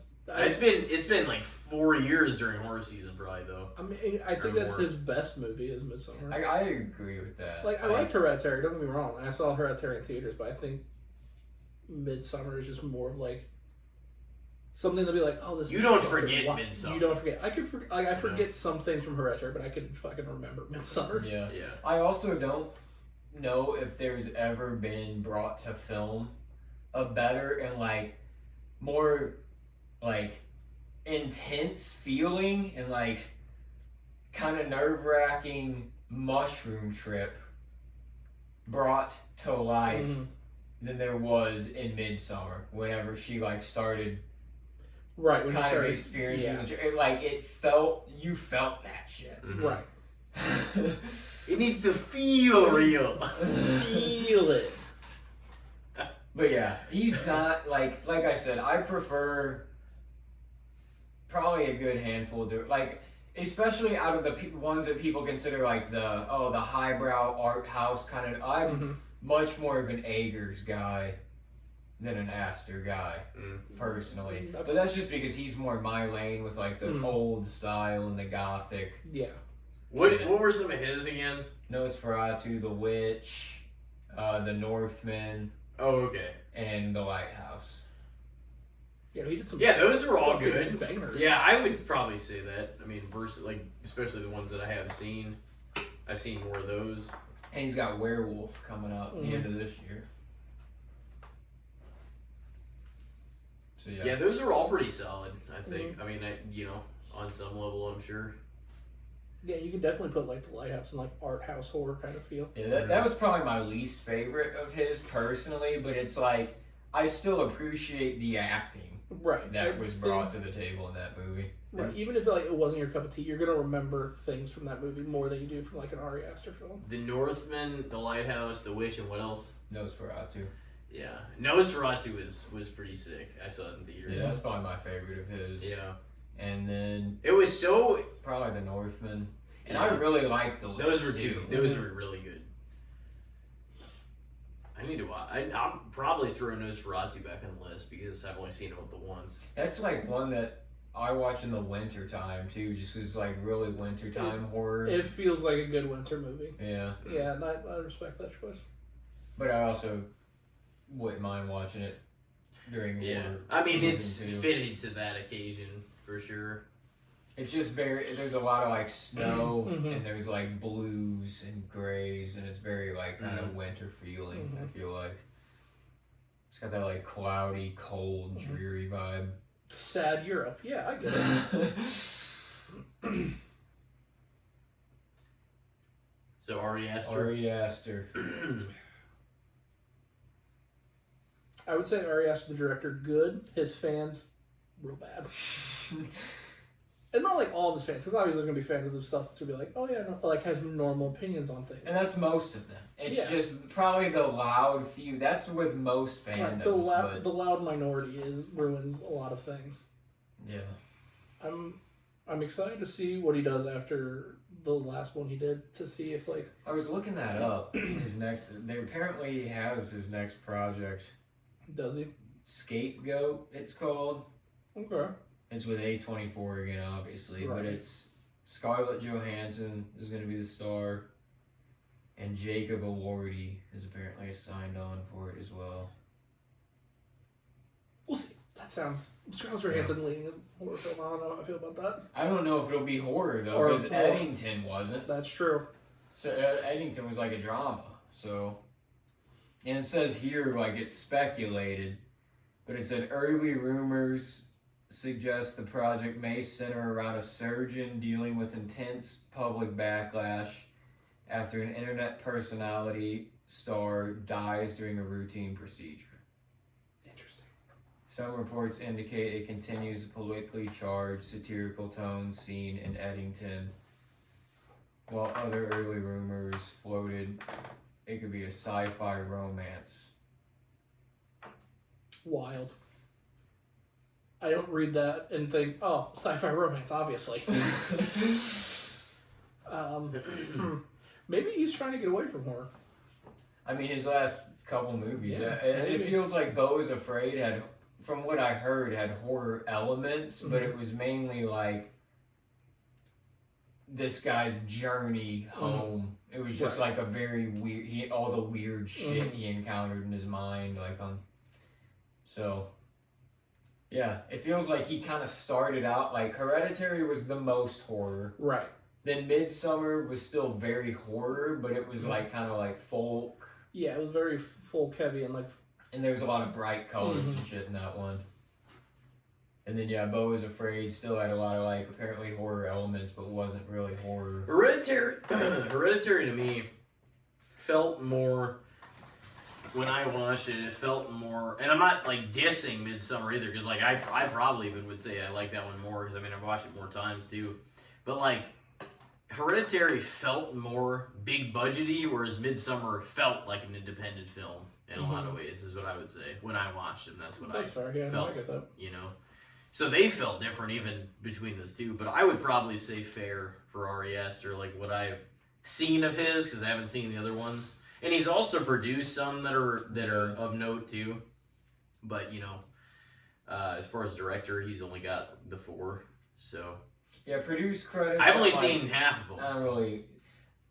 I mean, I counted as you helped fund that movie, but I'm like you weren't in there putting in the work. How much were you actually putting? It may have been influenced by you, but not like. It's not like you sat down in the writer's room and were like, oh, let's... in the writer's room. In most cases. But there are some people that write, produce, you know, do all this shit, too. Because the Hostel movies, those are like Eli Roth babies, too, like written and directed, but they were Quentin Tarantino produced, movies. But they're like buddies. Yeah. But it's like, I kind of wonder, because they bonded over like exploitation films and like that kind of shit anyways. So I kind of wonder, like, how much he talked and brought some of his ideas into the Hostel movies, you know, because he produced them. But I'm like, he might have just helped fund them, because Eli Roth wasn't really like who he is now at that point. He wasn't fucking massive. Cabin Fever, that was it. Fucking Cabin Fever. What would you say on... I think he's a good director, obviously, but I think definitely the fans... His... small minority of very vocal fans make it feel like so bad fans, good director. Just because it's like they fucking look at me like that. No, so are you saying fair? Fair, I would say fair. Okay. Yeah, I was gonna say no. I mean that makes sense though. But the other thing is fans like. You know, you try not to listen to what even the fans, like, of the same shit that you're fans of. Yeah. You try not to let that influence your opinion too much, because you still want to assess it for yourself. But, you know, sometimes when things are... They can be wrong, but a lot of times when things are universally beloved or just pretty universally hated, you're like, yeah, a lot of times they're right. Like, if the dynamic's that different, but there's a lot of projects that people make that are... so in between, and some people love it and some people just, you know, aren't fond of it. Horror has such a, like, I don't know, there's I mean, I guess all the other genres probably do too, but there's such a wide range of, like, it can be done so fucking well, and then, like, there's just some of the biggest piece of shit movies that have ever come out of horror too. It's like, it's so, I don't know, it can kind of go any way, but it's just like, because you can make it cheap or you can make it expensive. Like most action movies, if you try to make it cheap, everybody's gonna be like, okay, well that's fucking horse shit. I'm not even gonna go pay a ticket to watch that. But a horror movie done right for cheap, you probably will go see it. Right. You know? Fucking First Evil Dead. Yeah. I mean, even this year. What the hell is going on with the newest sequel for your guys' fucking or one of them favorite franchise? I fucking liked it. Did you? A lot of people shat all over it. A lot of people are fucking dumb. That I agree with. But I haven't seen it. Is it the strongest of the fucking... I also haven't seen all of them. I mean, yeah, I wouldn't even necessarily consider... I mean, I'm sure he probably likes them more than I do. I do enjoy the Evil Deads quite a bit, but I didn't even see Burn. Yeah, no, I saw it in theaters. That's another one I seen in theaters this year. Damn. But yeah, I heard mixed reception, because some people, like, really did, like, from the horror people I heard talking about it, it was like, some people, it wasn't their bag, but I heard it was kind of like the most mean-spirited Evil Dead. Yeah, it was, in a lot of ways. It really was like looking at stuff, you're like, oh, this is kind of shit. Like looking at like a mirror up to people and be like, oh, you're a shitty person kind of thing. It was very much like how the other, like the Evil Dead Rise, like, okay, this is a good story overall. Like the story was fine. Like it wasn't like great, but like looking at it as a whole, you're like, yeah, you're like looking at it like, oh, okay, it's just mean spirited towards certain kinds of people. But then like. Not like a marginalized group or anything, but like shitty people. It was good. I liked it. I just had heard from people that it was nothing like any of the other Evil Deads. Well, it was like, apparently the Deadites targeted a specific person people instead of... so like, I can definitely get that. I get that. Instead of just like whoever fucked with the Necronomicon. Yeah, because like the Necronomicon wasn't like, you didn't see it, like it was on a tape, and then he read like from his grandfather's journal that had the whole bringing them alive thing, but it wasn't like the OG or like Evil Dead Rise. I thought it was good. So like Evil Dead, I haven't seen it. I was gonna say I don't know if I've seen the whole story or not. Evil Dead leans in the comedic route in the franchise a lot too, so it's like more recently they've leaned a lot more in the horror route. Yeah, definitely horror. Definitely not like the first like franchise. Yeah, the early ones went more comedic, and then like 2013. Rise and apparently Burn have all been more pretty horror. rough. Yeah. 2013 was like such a metal horror film though. Yeah. They try to make it like the original in a sense. Like was it like more serious though? But it was way more serious and like there's more I want to say there's more people in the cabin. But like they definitely like tried There was so much blood and shit. Oh yeah, they fucking metal is the best way to put it. So between the 2013 one and Rise, was there a movie between those? No. Okay. Yeah, there was the blood. Wasn't it Blood Rain or some shit in 2013? Like yeah. That was how they like were able to get away with. Oh, they used this much blood, and it was like the most blood used in a film for however long, and then Iron Lung or whatever it was that came out recently. Apparently, he filled like a swimming pool with blood in a scene, and that became the most now. What an easy way out! I know that's the easiest. That's the thing. The swimming pool thing. That's horseshit in my mind. Yeah. Like fucking, I'll fill 2 swimming pools for a fucking nothing movie. Fuck and you. now that's that's the most. Nah. You gotta find a cooler way now to use blood. That's more than the amount of a swimming pool and is not that cheap. Right. You know what I mean? Right. You gotta find some cool, more inventive way than that. Than just, that is a cheap way out. Let's just fill a swimming pool. That's such horseshit. I haven't even seen that movie, but it makes me not want to see it. And he's like an independent guy too, so it might be worth seeing. I could fucking see Terrifier 4. And you're like, fuck it, we're gonna break the record now. Yeah. Terrifier 4. Just When's that supposed to come out? I'm pretty sure it's supposed to be coming out at the end of the year. I'm pretty sure. Every scene art I'm pops pretty up, sure. he's just gonna be bathed in blood. Is it this year? I thought it was this year. It's not this year. It's next year. Didn't they say this is the last one? For sure. Yeah. Damn. Which they'll say. But this is what they do with horror shit all the time. They might as well. They might as well call it the final chapter. Fuck it. Everybody that does that comes back for more anyway. Fucking Christ. Film is expected to release 2027. 2027. My apologies. Which one did you like the most?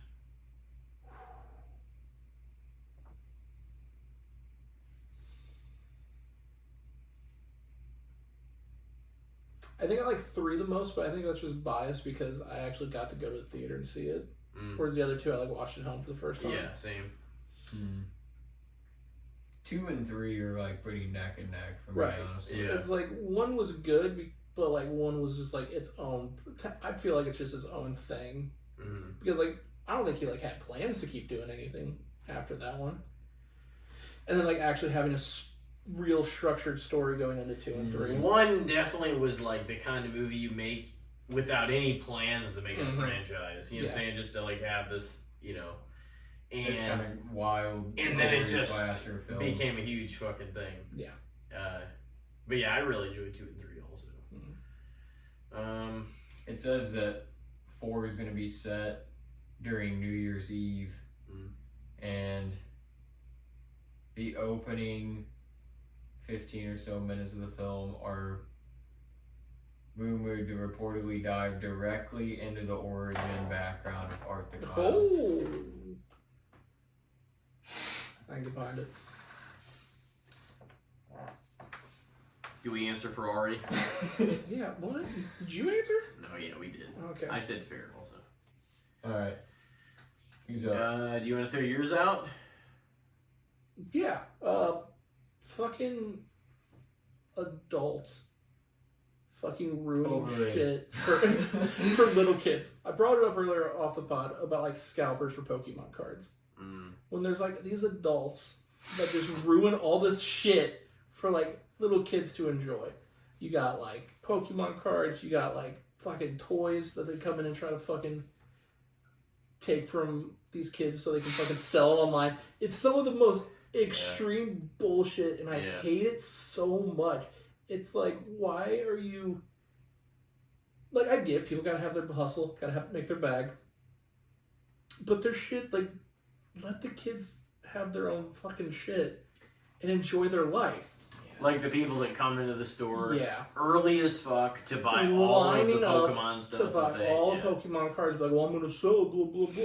Dude, I fucking hate that. And like, people like the Hot Wheel guy and people like that, they're just, I'm gonna find a new one, fucking buy them. It's like, no, you fucking don't. Do something the fuck better with your time like, than come here and harass fucking people. You're like, Jesus Christ. It makes... Okay, I don't even... It doesn't mean you need That's to fucking bullshit! harass People that are scalping. It's mainly like, people that are scalping. I play Magic. They can go fuck themselves. And that's like and that's my hobby. And like, I don't fucking take it out on fucking people. Like, oh, I don't go be like, let me go find a fucking employee to yell at because my fucking cards aren't on the floor. Hi. Hey, you're hiding them in the back. What the fuck are you talking It's about? 8:30. Hiding them. It's 8:30. You still haven't wheeled that U-boat out with all the new cards. Like, how dare you? Where's it at? It's No, like, dude. The Hot Wheel guy and people like that literally have seen break open boxes that the employees are supposed to cut open. Right. And, like, get them out to see what's in them. I'm like, dude, you're not supposed to touch any of this shit before it's on the shelf. It's like they take it from the employees. It's just like, it's fucking annoying. And it's like, at first I was like, whatever. Like, I think the rise of it of the last couple of years has just been so insane that it's become a bigger problem. And like at first, like I was people like coming in buying Pokemon cards, like whatever, like line up, waste your fucking Wednesday. I don't give a shit. But like now it's becoming like they're following like the people who like sell like who put the cards out and everything. They're fucking lining up 6 a.m. around the store. It's like, what are we doing? With this kind of shit too, with it doing this and the same group of people coming and scooping everything up and overselling for everything, it's like the market's gonna crash on all these cards and shit. It's gonna end up happening. I feel like it's happened with cards before. Yeah, no, 100%. Like, I get, like, Pokemon's having a big resurgence and everything, but, like,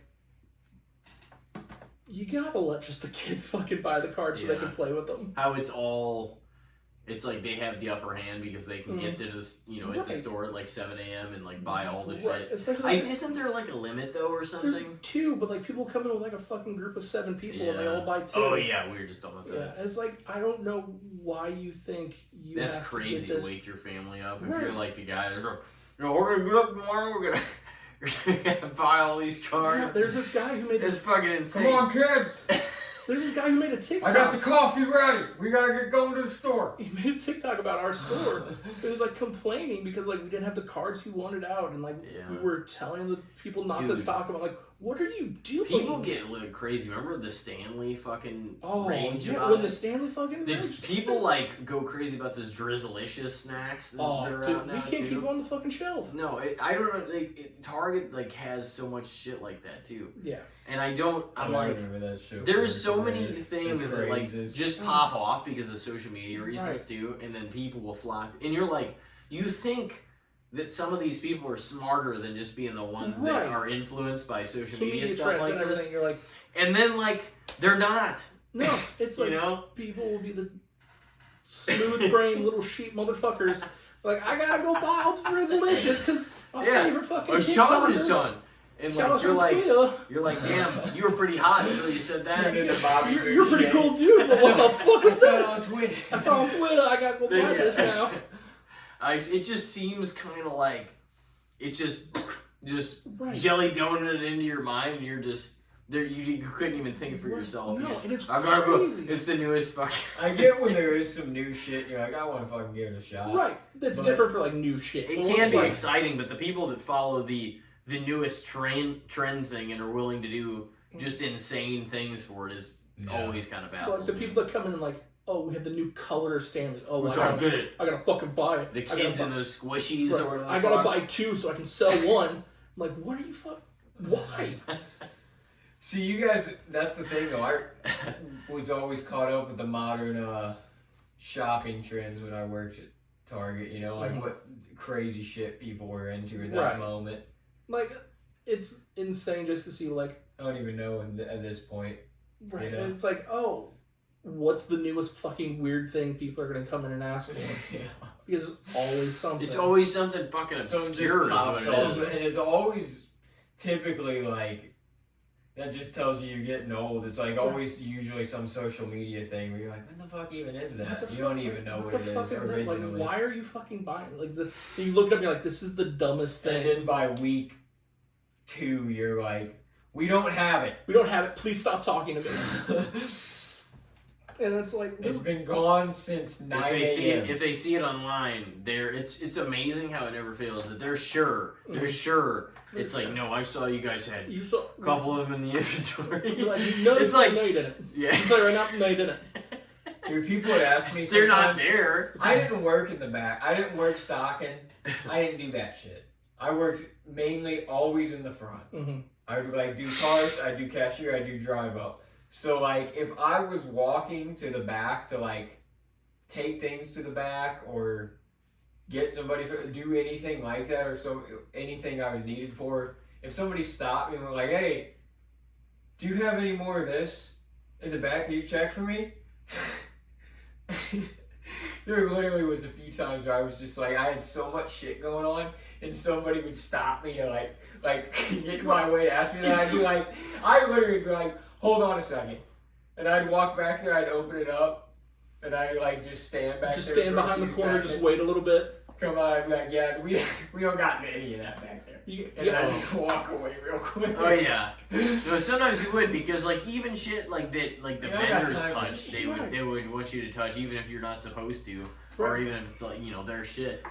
And I don't know, people are just it's not everybody. And like the other thing is sometimes like throughout the years, like anywhere I've worked, I'm like it is definitely like it's not even that many of them, but sometimes the pain in the ass ones make you feel like it's make you dread it more than it's actually supposed to be dreaded, because they make you try to go it's just like, why do you have to be a pain in the ass? Because you always imagine, you're like, if I was the customer or whatever, I wouldn't be asking for this fucking much. I would. Do you have this? No. Okay, cool. Thanks, man.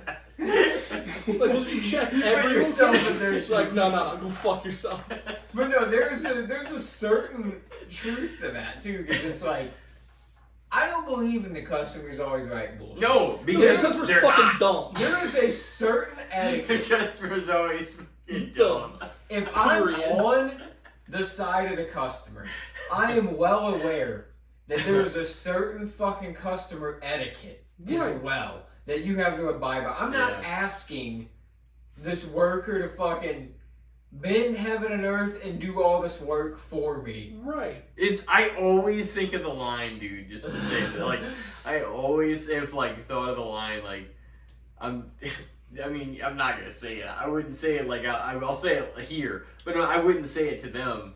But like, just whenever they seem like they're asking for a lot, I'd be like, listen, lady, I'm not your personal assistant. I'm not gonna attend to your every fucking need. I'm not going shopping for you. Like, we have a fucking I'm not special going thing aisle for to aisle.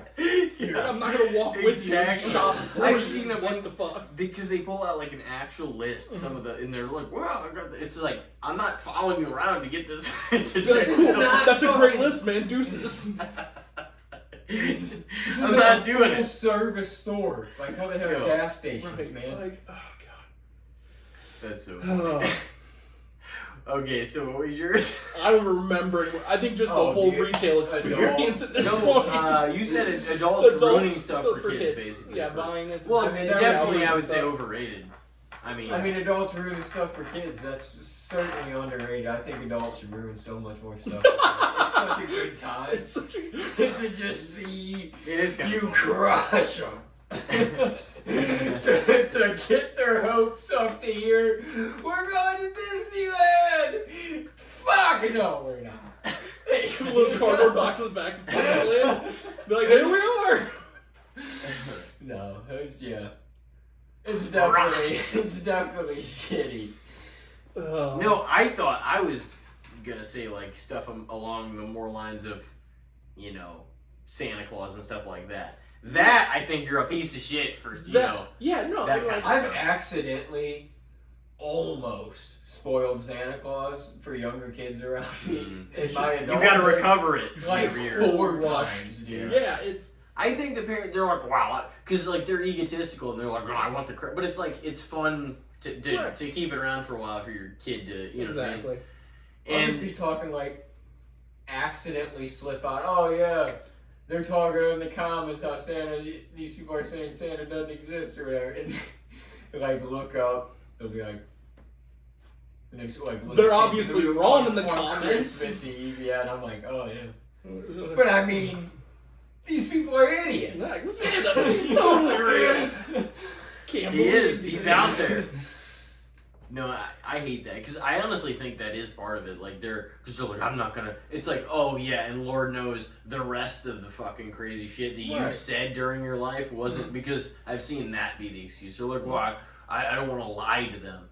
Oh, and I'm sure before that Yeah, you you never were fucking just lied to them before, Fucking you piece of preaching shit. the truth to them. It's like, go fuck your Go mother. fuck yourself. No, It it's was like in Miracle on 34th Street. That mom, like, Exactly. she didn't It's like, wanna I want ever the- give her daughter I that want experience. the That was credit for bullshit. the gifts because they're Fuck your fucking face. egotistical motherfuckers, is what they are. It's like my daughter's And too they're- smart to believe in It's- something like It's that. so but it's just they're like, I don't want to. It's just so hypocritical too because you know that they lied about other shit anyway. So what the fuck does it matter? That at least gives them something cool to believe in for a while, so they can Yeah. have a childhood. Jesus Christ, Yeah. because they're egotistical pieces of shit. 110%.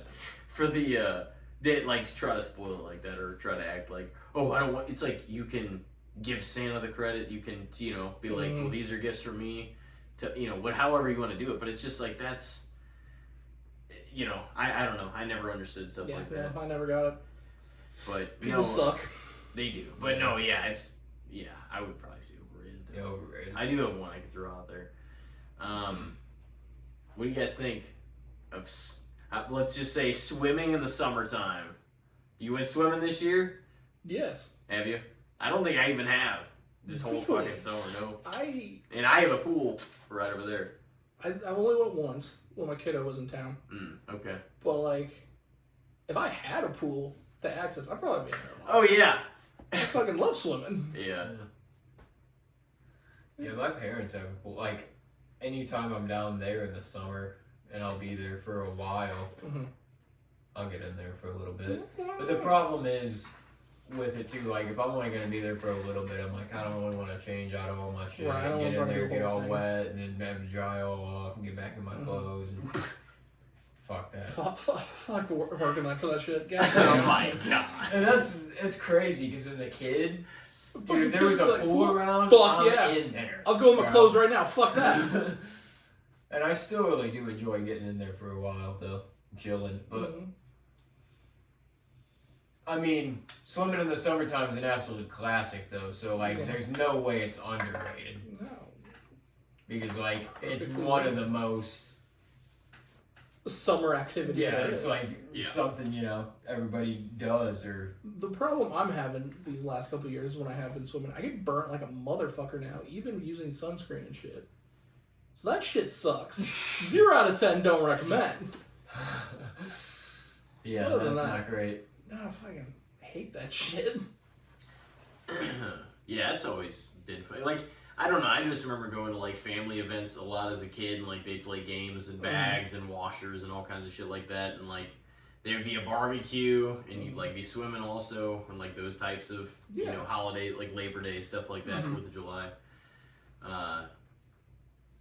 So yeah, I think it's fucking dope. I love that. I think the hot tub and the pool are dope. I fucking love hot tubs. You know? Hell yeah. Hot tubs are nice too. Hot tubs are the best. Dude, one of my friends growing up was actually like my mom's. His dad was like my mom's boss. He was a doctor, so his family was like loaded.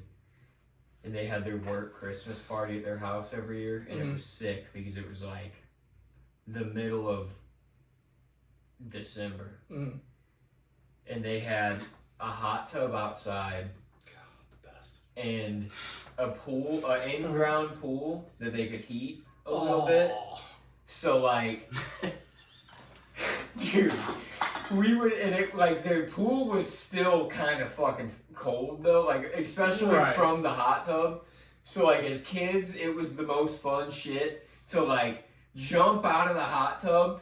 And you would just be like throwing up clouds of steam from your body and like just run across the deck and just leap into the pool and shit. That was the best shit of all time. In the middle of December, no better. That's fucking hot. 10 out of 10. That shit right there. So like, yeah, if I was rich, I'd probably definitely have like a built-in pool though. Oh yeah, hot tub, everything. Hot tub, fuck yeah. Just a big ass actual tub in the house too. Yeah, man. Fuck yeah. With all the jacuzzi jets and shit. Yeah. What do you guys think? Chilling with a TV above the tub. That'd be until you die and it collapses into the tub. Yeah, the minor details. Good way to go. The best way to go. I think it's. I'd say fair. Fair. Yeah. Fair enough. Fair enough. Elijah, what do you got for us? What do you guys think of Sour Patch Kids? Feel like I love some Sour Patch Kids. Some Sour Patch Kids. Because it really is like the way they advertise Sour Sweet Gone. That really is the truth. It's like it is a sour candy, but it's also a sweet candy. But it's also one of the most over gummy candies I think there is. It's fucking, justifiable though. They're great. They are fucking delicious. They're too many handfuls, they'll make your mouth raw. But well, that's fucking. Yeah, they're good. I don't sour. I don't really buy too much candy in the year, other than like maybe September, October. You know. Right, you gotta load up. I mean, here and there I do, but like I do like some Sour Patch Kids, but there's a few other ones that I like. I would probably still put Sour Patch Kids really high up though for me personally, as far as sweet and sour or whatever candy, not like chocolate bars because that's another thing. But like, yeah, I like those a lot. So I would probably say fairly rated on those. Sour Patch Kids. Yeah, they are like. I like Swedish Fish a lot too. Oh fuck, Swedish Fish are fire. Dude, and like I've been looking for Chewy Sprees places and I haven't seen them, even in the gas stations, or even in. I'm like, I want like a bag of Chewy. Sometimes I just get. We talk about that ADHD thing. Sometimes even that I will fixate on something now and then, like a snack or whatever, and I'm like. It's not satisfied until I have it. Like, you gotta have it. Like, if I don't have it, what the fuck am I doing? Like, if a song just ends up playing in my head all day, I'm like, it's not gonna be cured until I listen to it. Oh, like, I have to listen to it before I can move on. You have to listen to it for a certain number of times, because then it'll scratch the right part of your brain. Exactly.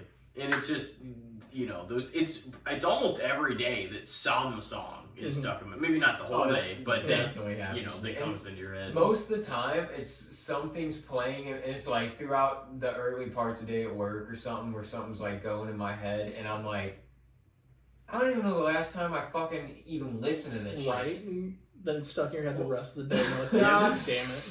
It's not even something that I'm like, had recently been playing. It's just some song that I'm like, was this in a show or a movie I watched recently or something? Or was it in a dream or something? Like, it's a song that's very relevant, and I know, like, it'll be like a classic song a lot of times, but it's just like, why the fuck is this in my head? That's fair. It's just one of those. Feels like, it's just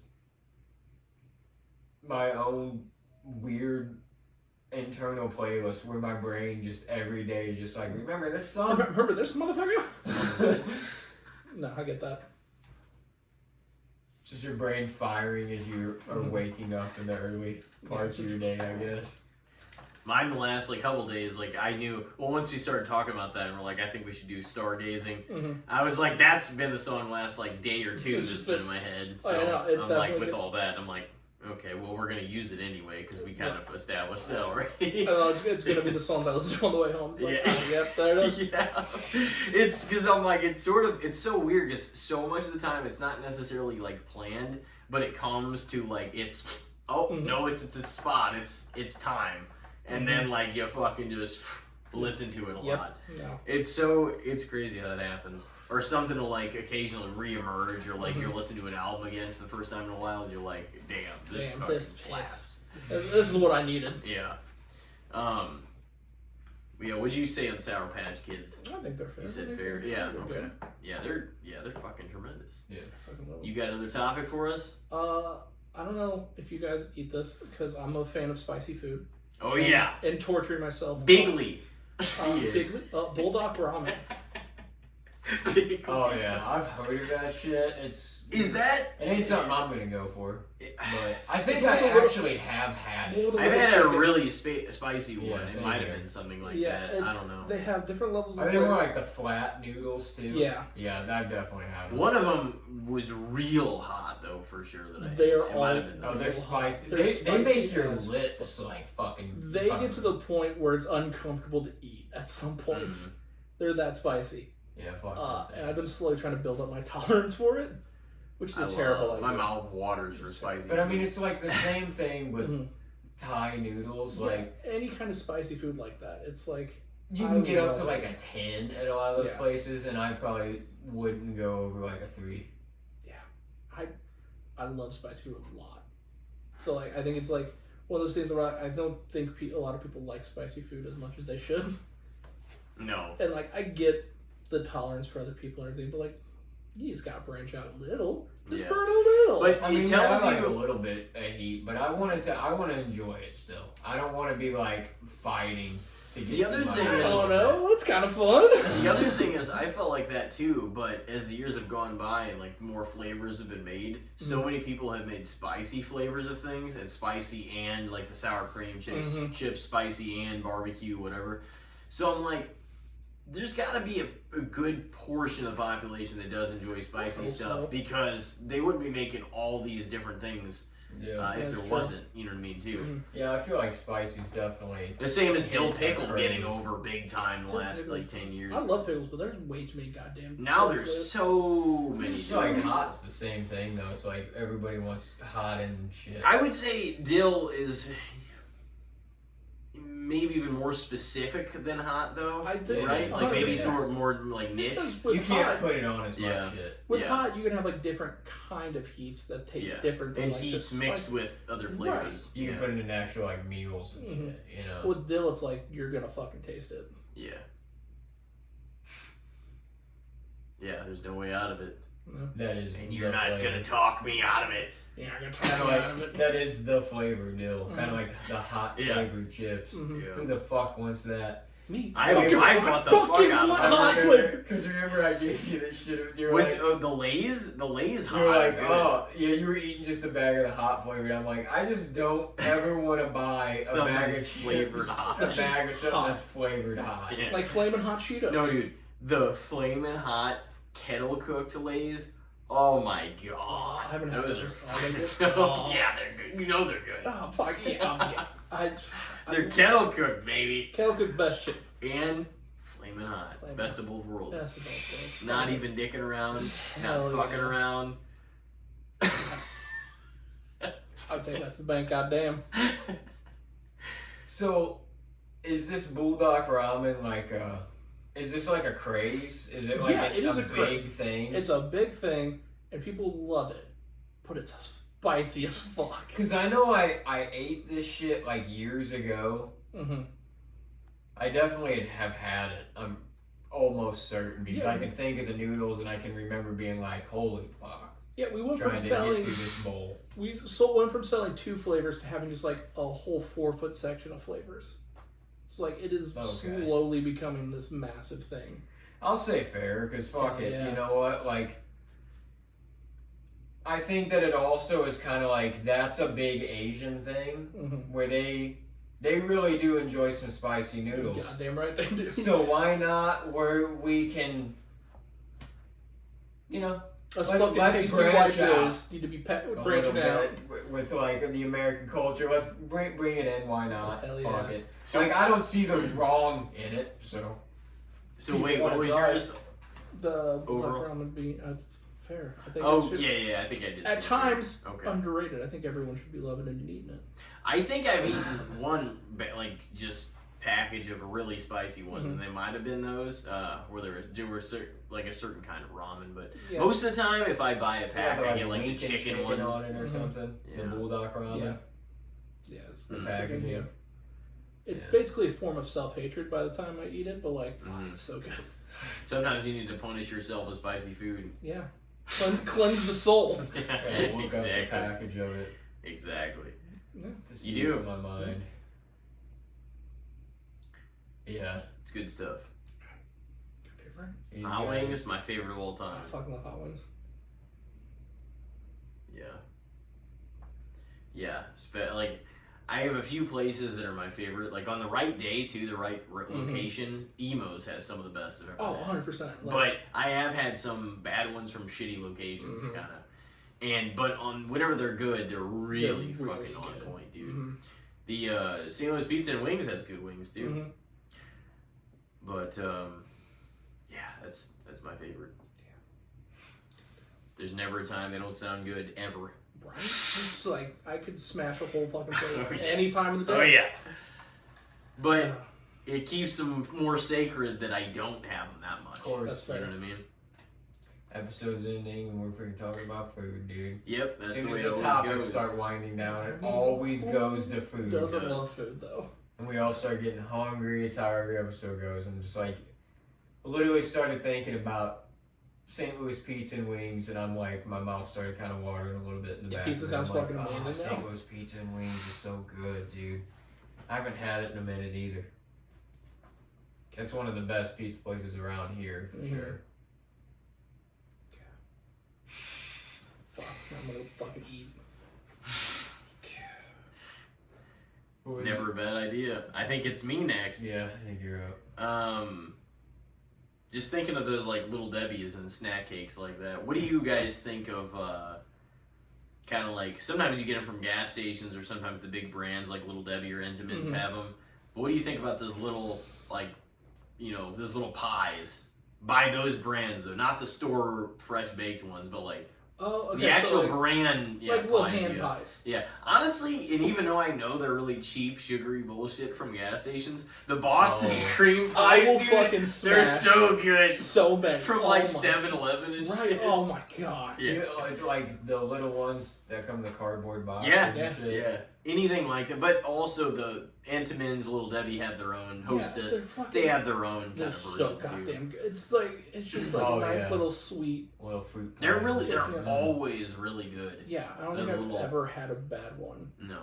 And just like You know it's really cheap, but it Mhm. tastes amazing. it's like if you want to So- go get something reliable from the gas, like you pick one thing at the gas station, and like, well, I'm gonna get this because I know it's gonna be Just good. manufactured caramelized fruit syrup, just Yep. Just squirted in injected a and be like, shell hell yeah! and heat it up. Yeah. Like perfect, love You're it. like, oh, I mean, They're it is fantastic. good. The Boston cream one, dude, the chocolate one tastes like it's 4 cavities in one bite. Yeah, no, they're terrible for you, but you're fucking eating it and you're like, God damn, it's the best thing I've had. I mean, dude, and most of the time though, those people, especially like Hostess, growing up, because my dad worked for him and shit, like, so we would get a lot of all the variety of Hostess cakes, but like the fruit pies, I almost always felt like, oh, these are a little underrated. Yeah, it's like 100% underrated. Old people, they feel like, oh, it's like old people are into this shit, but like, I don't know, it's like it had a certain, it was different than the rest of the cake shit. It had the sweet icing to it, but it was like a sweet fruitiness. It was a sweet and savory. Honestly, and just the crust of those taste amazing. You're like, it's so, and you know it's full of sugar. It's almost like a donut. It's like coated with sugar. You're like, It's that glaze. It's that nice glaze. It's like, oh, like I'm gonna gain 20 pounds from this, but fuck, this is so good. It's like a glaze on the outside and a gel on the inside. And they always put those too, like in the impulse buy, or like occasionally if I've gotten like just delivery from like a fast food, or not even fast food, but like gas station, just some snacks. But they always put them right up there because you're like, oh man, and then they're always like, especially the pies that are cheap, they're like, oh, 98 cents. You're like, oh fuck, let me just take one or 2. Fuck it. It's not gonna hurt anything. 98 cents. Be a crime if I didn't take one. Yeah. Yeah. God, yeah, those are amazing. Honestly, like for how cheap they are too, they taste incredible. Oh, so good. Yeah, I'd say probably a little underrated for the pies. The bang for the buck. 100% underrated. So yeah, the store bought ones and the big brand, I would say, but the pies specifically. Yeah. Yeah, no, totally underrated. And I guess just with as many frozen pies as there are on other types, like those are just kind of, people are like, oh, that's some shit, I'll make you a pie, blah, blah, blah. But it's just like, yeah, but for 98 cents, this tastes fucking amazing. But like, save your money, let's have some of these. You don't gotta bake all that shit, dude. We gotta buy the ingredients. Pick up a couple sleeves of the Hostess pies on the way up. You gotta get the house hot with the oven. Nah, fuck that. We got some pies. Let's do it. God. What do you want? Cherry, apple, cinnamon, like lemon they got it meringue, all. or Boston cream? Yeah. None of those sound good. You're a liar. Man, yeah, you could feed everybody, give them their own little pie. Damn right. I'll still get, like, whenever I go to, like, Mickey D's, like, occasionally I'll grab, like, the pies that they have. Like, the strawberries and cream or the blueberries and cream one that they had. Like, I'll definitely get those ones. But yeah, you can tell it's winding down at this point because we're all very on the food. Definitely. Goddamn. But that's the way it goes. Did you try the McDonald's Berry Blast Sprite? No. It's so good. Honestly, that does sound so good. I love Sprite, so I should have tried. So it's like however much, whatever the percentage is, something like vanilla syrup. And it's got like cold foam on top, but it's berry Sprite. Dude, it tastes amazing. Fuck. It's so good. Why would you say that to me? Because I want you to try. I want you to go get your ass there to McDonald's right now, motherfucker. Right now. Once you leave here, go to Arnold, get yourself some McDonald's. You should get a Berry Blast Sprite for sure. Berry Blast Sprite. You get a large, get that cold foam. Oh, cold foam? Who doesn't love some cold foam? It comes with all that, but they might even keep it around because it's probably been a hit. I'm sure. I've kept it in business. Kept it in business myself. No, I stop by every day. I have gotten it more because they've had that. I haven't in a while now, like several weeks or maybe a month or two. But yeah, it's fucking great. They never should have gotten rid of High C. That was a poor business decision. Should have get rid of one of those other bullshit things they got on there, Yeah. Why would you get rid of the High C? That was fucked up. You can't wrong with High C. I love fucking stupid little shitty kid drinks like that. Dude, it not taste great. It tastes so good. Yeah. After like eating like 3/4 of a Big Mac and just slamming half of a fucking large High C though. It was such an easy thing to slam though. Yeah. Yeah. Like out of any of the things you could get at the fountain besides water and tea, That high C was the because easiest that fucking thing. carbonation's fucking little shit. That probably was the easiest. It's just like, oh my god, it tastes great. Oh yeah, it was always so good. And I love fruit punch, but it's like That if it's red high wave. C, I'm like I would rather have the orange one probably. 100%. And like, oh man, it's good. I always like the Tropicana fruit punch. That was pretty never had the good. Tropicana. I'll take Really, a it's fucking that's in a lot of fountains, but large high C It's and a always stack of something fruit pies for right That's about fucking, now. there we go. exactly, That's the goddamn dream. exactly, it worked. Yes, no. Keep him in business. Fuck yes. Yeah, I'm like working for him on the side. Like, guys, I got it, don't worry. I said my quota amount of things, we got it. It's like you want one of those berry blast fries or a Big Mac while you're at it? Perfect. Visit McDonald's, making commission. Perfect. He's like got the drive-through order screen. Right, you're just tapping it. You're like, all hold in. on, guys. Where the fuck you pull that out from? Like, don't worry about it. Don't worry I know this about is free fucking promotion, man, for McDonald's basically Fucking because I love put McDonald's. it big time over. I mean, I'm putting it in the Hostess fruit pies, though. Honestly. Oh yeah, no, those are great. Yeah, But I'm no, thinking about everything. To this day, I'm still like, oh, a couple McDoubles. Oh, yeah, some some sauce. Shut the McDonald's. fuck up. So McDonald's burgers, I like. Yeah. Why we No, head down dude. the route? I'm the one who has to drive up. You can just fucking go to bed and be like, I don't gotta eat. Fuck it. I gotta leave too, but I gotta leave. My fat ass will be like, McDonald's, fuck. I'm already fat. Who the Like, fuck shut cares? the fuck out with the McDoubles. Oh man. You're like, but to this day. But you should I get still that Berry get Blast things fries. I'm gonna take like you fat ass get McDonald's on your way home. Be like, yeah, I did. How'd you know? All right, did you guys say for that one? What was it? Oh yeah, those donuts. The- Or no, not the Oh, donuts. the No, pies. it was the pies. Oh, Underrated. So Oh, yeah, underrated. Overrated. No, fuck Oh, you. no, dude. And it's kind of even hard to say because it's like they're always such a good deal. Like they sell their little individual pies for cheaper than almost anything else. Right, it's so And it's like they're fucking tasty, you know? delicious, the best. Honestly, though, when you're like stopping at a gas station for a quick snack, any of the snack cake shit is sometimes it's like the way to go for the bang for the buck. It really is. Like, Yeah. because a lot of that shit, like the individual snack cakes, are like around $1. Yeah, no, you can't go wrong.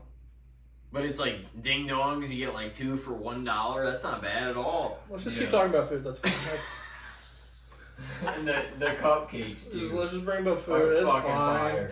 It's just the last 30 seconds is deviating Just from the last 15 Fucking minutes. just thinking about food and be like, oh, look at Fatty over there sweating because he's hungry. That's fair, that's fine. That's just normal for the fat boy. This is about how every episode ends for us. I know. It's just we get to the point where we're like, Like, fuck, food sounds delicious I right now. could eat It some always food. does. You know?